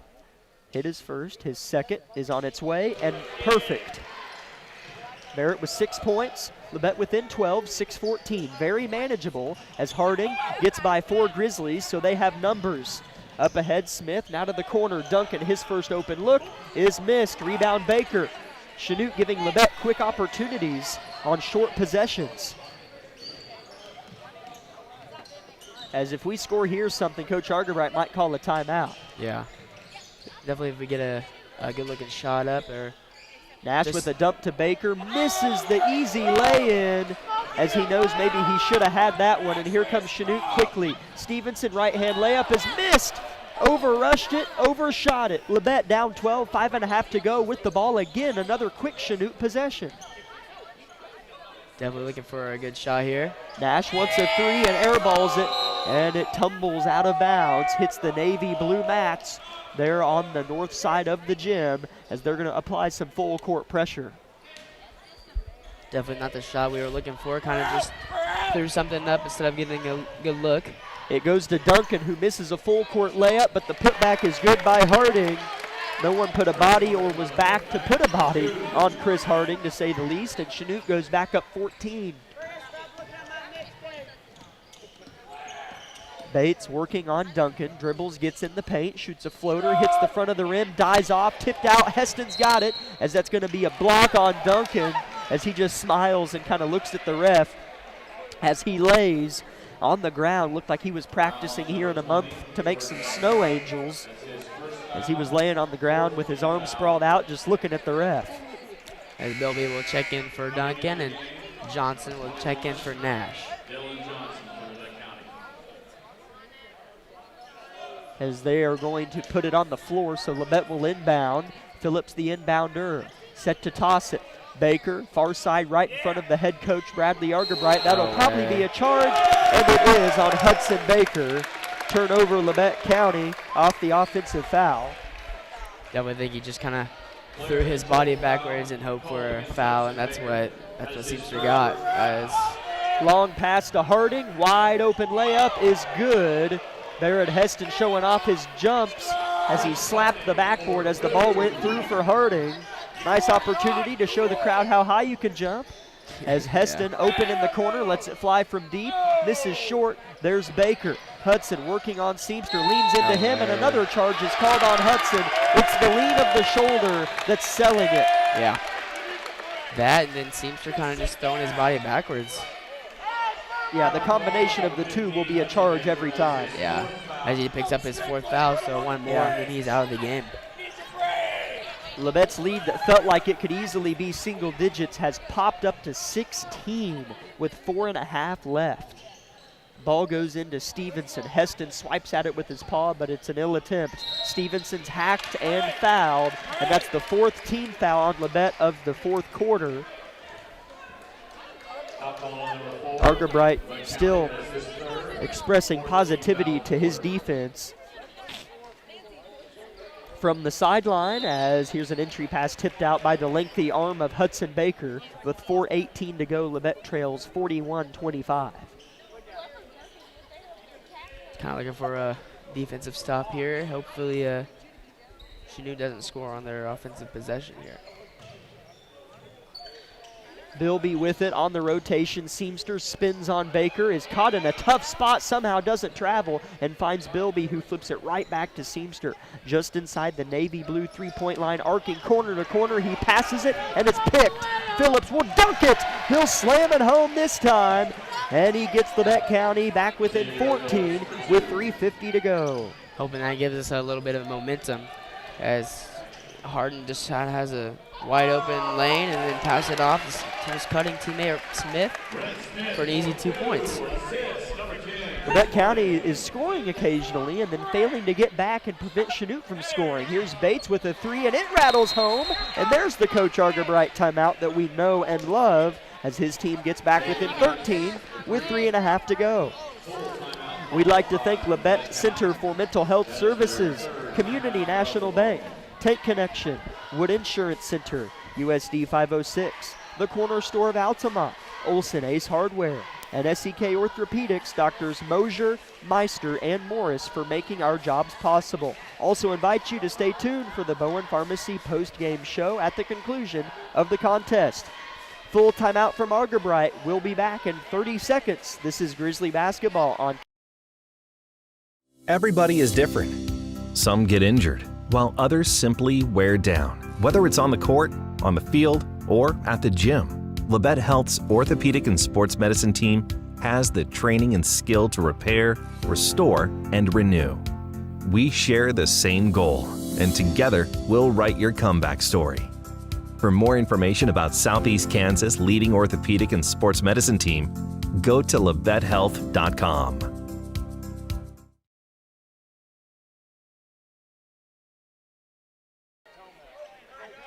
43-30, our Grizzlies are faced with another late fourth quarter deficit here on the road. Trying to overcome it here in Chanute, Kansas. In a full court press, Chanute breaks it. Seamster up ahead with the basketball, flips it off to Smith. Coming off of a possession where he scored a bucket, dribble handoff to Stevenson. They continue to work it. Right side Smith, and he'll miss the layup because it's blocked by Xavier. He came to play here in the second half. Phillips, head of steam, Bates, corner tray, bricked. As man, if that would have fell, you had some hope. And now Chanute's got it up 13, 2:50 and counting. Definitely would have been a big shot by Bates if he would have connected with the three-pointer. Seamster with the ball movement to Custer.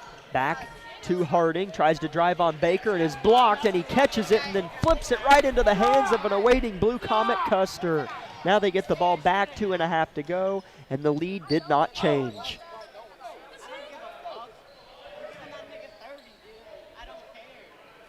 Definitely could have got a lot of momentum if he would have just taken his time and found an outlet pass, but kind of just throws it away.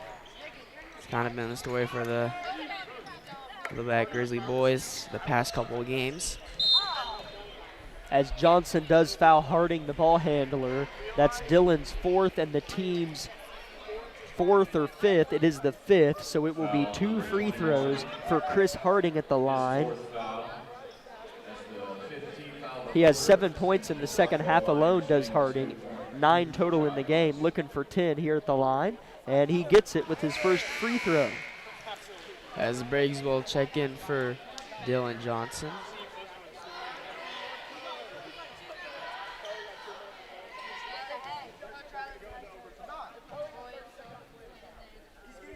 Second free throw for Harding. Finds its home as well, the bottom of the net.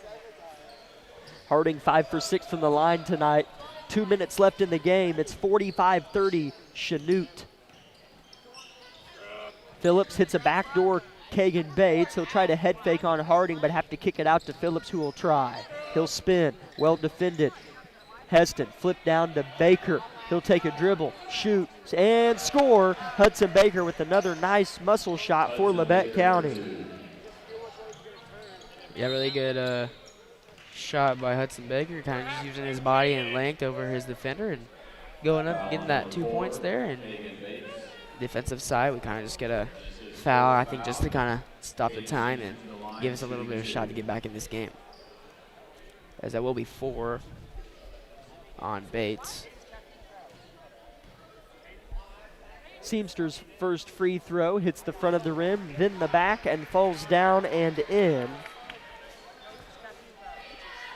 Seamster had a stretch in the second quarter where he hit back-to-back threes, and then to open up the second half, it was Larson Custer who was hot and scored, I believe, 8 straight points himself. So the two veterans interchanged their runs to give Chanute a comfortable lead. Here's a nice dump down to Heston, who misses the layup, but it was well contested by Chanute. He does get it back, though. Heston underneath will not get the and one, but will shoot 2 free throws. As, pardon me, on this end, Seamster hit one of his 2 free throws as the score's 46-32.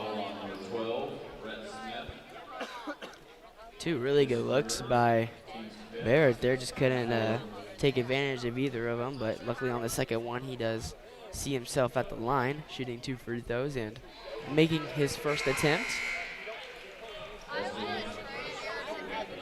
As Nolan Nash checks in for Kagan Bates. Briggs Knight in the game for Labette as well. Heston's second free throw rattles in. Heston with 8 points tonight, hasn't missed from the free throw stripe as a foul long ways from the basket goes on Phillips. Labette's down 12 with 1:18 left, as shooting 2 free throws is going to be Larson Custer.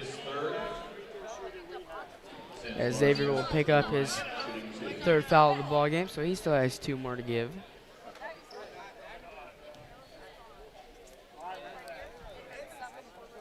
First free throw for Custer's no good. His first trip to the line, actually, believe it or not. Hagan Bates and Dylan Johnson, checking back into the game. 5 on the floor for Labette are Bates, Heston, Johnson, Phillips, and Baker. That's the starting 5. As Custer makes his second, splitting his first pair of the night. A full timeout is called by Chanute. We'll be back in 1 minute. Things are looking gloom for the Grizzlies yet again here on KLKC.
Quebec County has the ball out of the Coach Crabtree full timeout in the half-court situation. With 60 seconds to go in the game, they trail Chanute on the road by 13, 47-34. Baker inside with position as his man hit the deck, and Hudson scores it. As Labette needs a turnover, as Heston's going to touch foul intentionally Rhett Smith, and he'll shoot 2 to our left. Yeah, unlucky for us, the clock just kept going even when it went out of bounds, so we did still lose quite a bit of time, even after making Hudson's shot. First free throw for Smith, as he'll get 2 shots. He makes the first. Again, Labette County will go on Christmas break.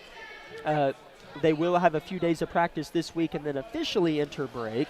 How many days of school do you guys have left, though, Ian? Just tomorrow. Just tomorrow? Thank goodness. So they'll have school and practice tomorrow, normal routine, finals and such, as Smith makes the second free throw and Labette gets fouled on the other end and will shoot 2. It's Hudson. And then you have, it sounded like Coach Vollmer, 3 days, so maybe 2 after tomorrow of just practice and no school. And then you get some days off and then have 6 straight days of practice before you pop out a break and host Fort Scott and Pittsburgh in back-to-back games, as Hudson misses the first free throw, as that Fort Scott game will be on January 5th. Yeah, we got a little while. A sad night, the night before Christmas break. We sure love doing this.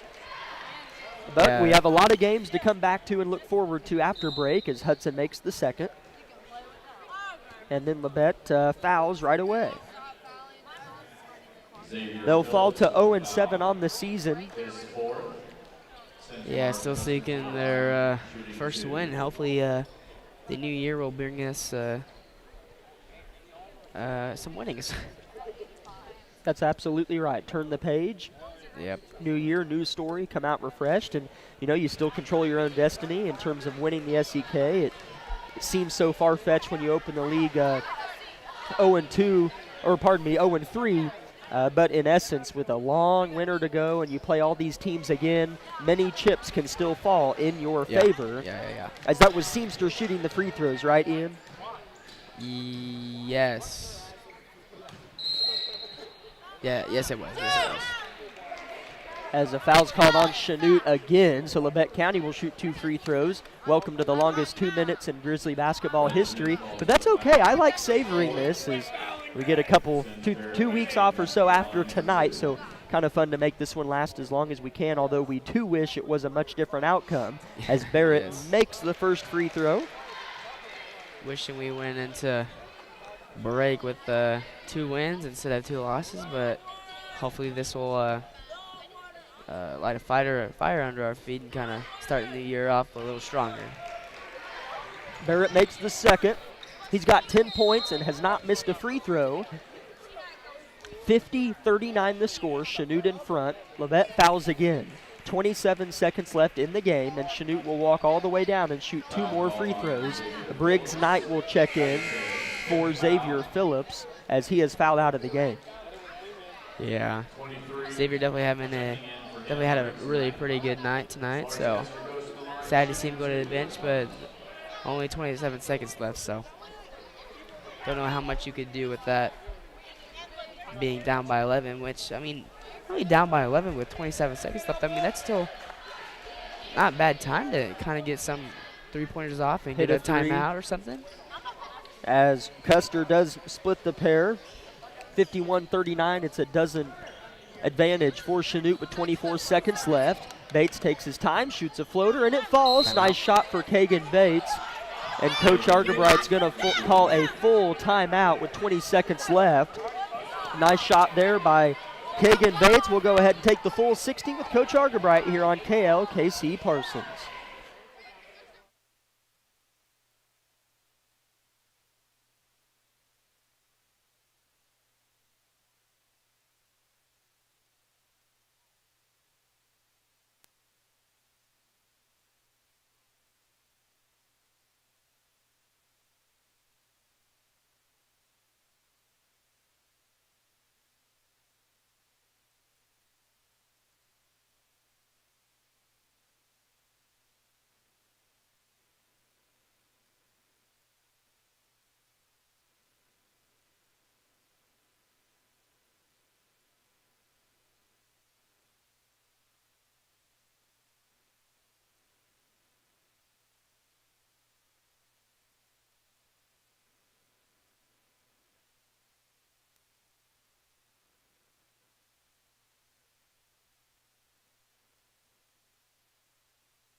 It will be Larson Custer at the line shooting another 2 for Chanute. He has split both pairs he's attempted at the line tonight.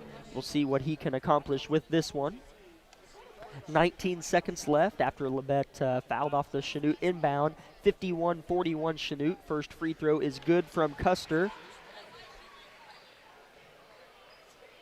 He has 12 points on the night. Had 8 points in the third quarter alone. Looking for point number 13, and he finds it. Residing in the bottom of the net. 53-41, Chanute back up 12, 15 seconds left. Briggs Knight lets it fly, misses short, and it's rebounded by Chanute, and that will do it. Labette County has waved the white flag and will trot into Christmas break at 0-7 and 0-3 in the league. The buzzer sounds here at Chanute. 53-41 is your final score. Back in 2 minutes with the Bowen Pharmacy post-game show.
Welcome in, Grizzly fans, to the Bowen Pharmacy post-game show. Labette County falls to 0-7 on the season and will enter Christmas break still hungry for that first win of the year. Thanks for hanging with us. If you're still on the air or on the YouTube Live into the post-game show, Jack Leake, Ian Harlow, more than happy to be with you, win or lose. Lucas Hayward on the YouTube live stream. Individual scoring totals for you. Just 4 different scores for Labette County tonight. Hudson Baker had 16. Xavier Phillips had a better game, played more authoritative, had 10 points. Barrett Heston with a nice 10. Seems like he's right around that number every game. And Kagan Bates had 5. Again, Baker 16, Phillips and Heston with 10, and Bates with 5. For Chanute, 7 different scores for the Blue Comets. The top 3 main scorers were Seamster with 13, Custer with 13, Harding with 11, and then Stevenson chipped in 7, and the rest were 4 or below. 53-41 the final score, as it's kind of ironic, and I don't say this jokingly in any fashion, but this is the first game Labette County has scored over 40 points, and they hit 41. I mean, yeah, 41's I'm not asking you to speak on that, but I just, I mean, you know. Yeah, no, I understand. Definitely, it wasn't a bad game for Labette County. Definitely a better game at the start. We definitely started out a lot better than we usually do, kind of keeping Chanute under the weather, it felt like, and seemed like wasn't the same Chanute team we've probably seen recently, or the team that other teams that they've faced seen. So right. Coming out, we kind of thought we had a chance, and we did play pretty well. And then going into halftime, I wasn't for sure what the score was again, but definitely going in halftime a little bumped up. Oh yeah, 18-15. That's right. And then coming out after halftime, it was definitely a different Grizzlies team than we saw in the first quarter or even the second quarter. Definitely a little bumped up or shaky, or I'm not for sure what happened going into halftime, but definitely not the same team that came out in the second half. So turnovers and just not great looks inside. Basically turnovers have been killing us in most of these games, but we have seen a lot of improvement over the past couple games with Xavier definitely coming up tonight with a better game than we've seen him in the past, and then Hudson scoring his usual amount, and then you said Barrett had 10. Yeah, Barrett had 10, and then Kagan with that 5, which is pretty good because he's usually there for like the assist and stuff. I would like to see him score a little bit more, but then if you throw Dylan in there and give him like 8 points or something, like a couple outside shots looking like good nice 3-point shots looking to give us a little bit of momentum. I mean, I think we definitely go on a run here or there, but if we just get Dylan a couple of shots on the outside, it definitely help out a little bit, as well as give us momentum, like I said, and then probably other people step up and start scoring and get a little bit more confidence in themselves, and instead of trying to kind of like be a little unselfish, you know. Sometimes you just kind of have to take matters in your own hand and think or know that you can score the ball, and then drive and score for your team and do whatever you can to keep your team in the game still. So definitely a tough loss, but definitely a couple good things to keep an eye on. Is we saw a lot of people score, or only 4 people, but those starters did score for us, and then we do wish to see Dylan score a little bit more. So definitely looking after Christmas break, or after we come back after Christmas break and come back and play a good-looking Fort Scott team on the 5th, who they're looking pretty good. So it'll be a tough game against them. And then you play Pittsburgh after them at home, and then you have Burlington. But there's no team that you could name off and be like, okay, no, there's not one. Every team in the SEK is tough to play, athletic as can be, returns veterans, and so does Labette. So there's no off nights here in the SEK. Labette County did have a 20-point fourth quarter, and something to mention, between both teams, 28 free throws were shot in the fourth quarter alone.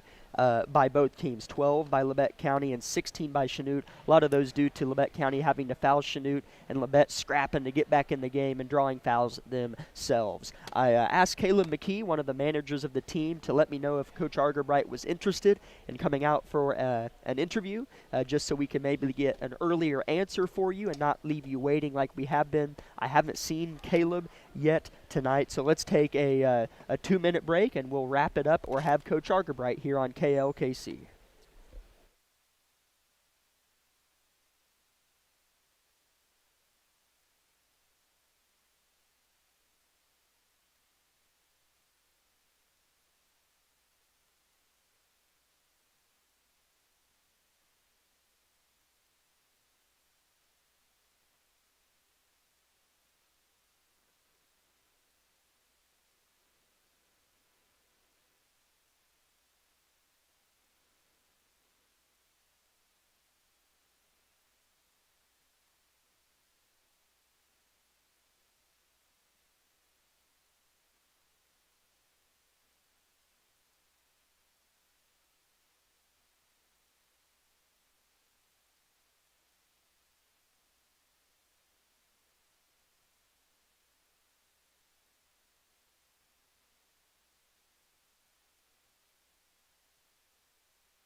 Welcome back to Chanute High School, where Labette County fell 53-41, as did the Lady Grizzlies here tonight, as we'll take a brief glance back at that one to close out our Bowen Pharmacy postgame show. Still no sign of Coach Argerbright or any player, so I'm sure Coach might be in there sending him a message of some sorts, one that he feels is appropriate, as they will have school tomorrow and practice, and then a couple more days of practice, then have some time off, and then, of course, get back to practicing in the gym before they open with Fort Scott on January 5th. I'm pretty sure that is a Tuesday night.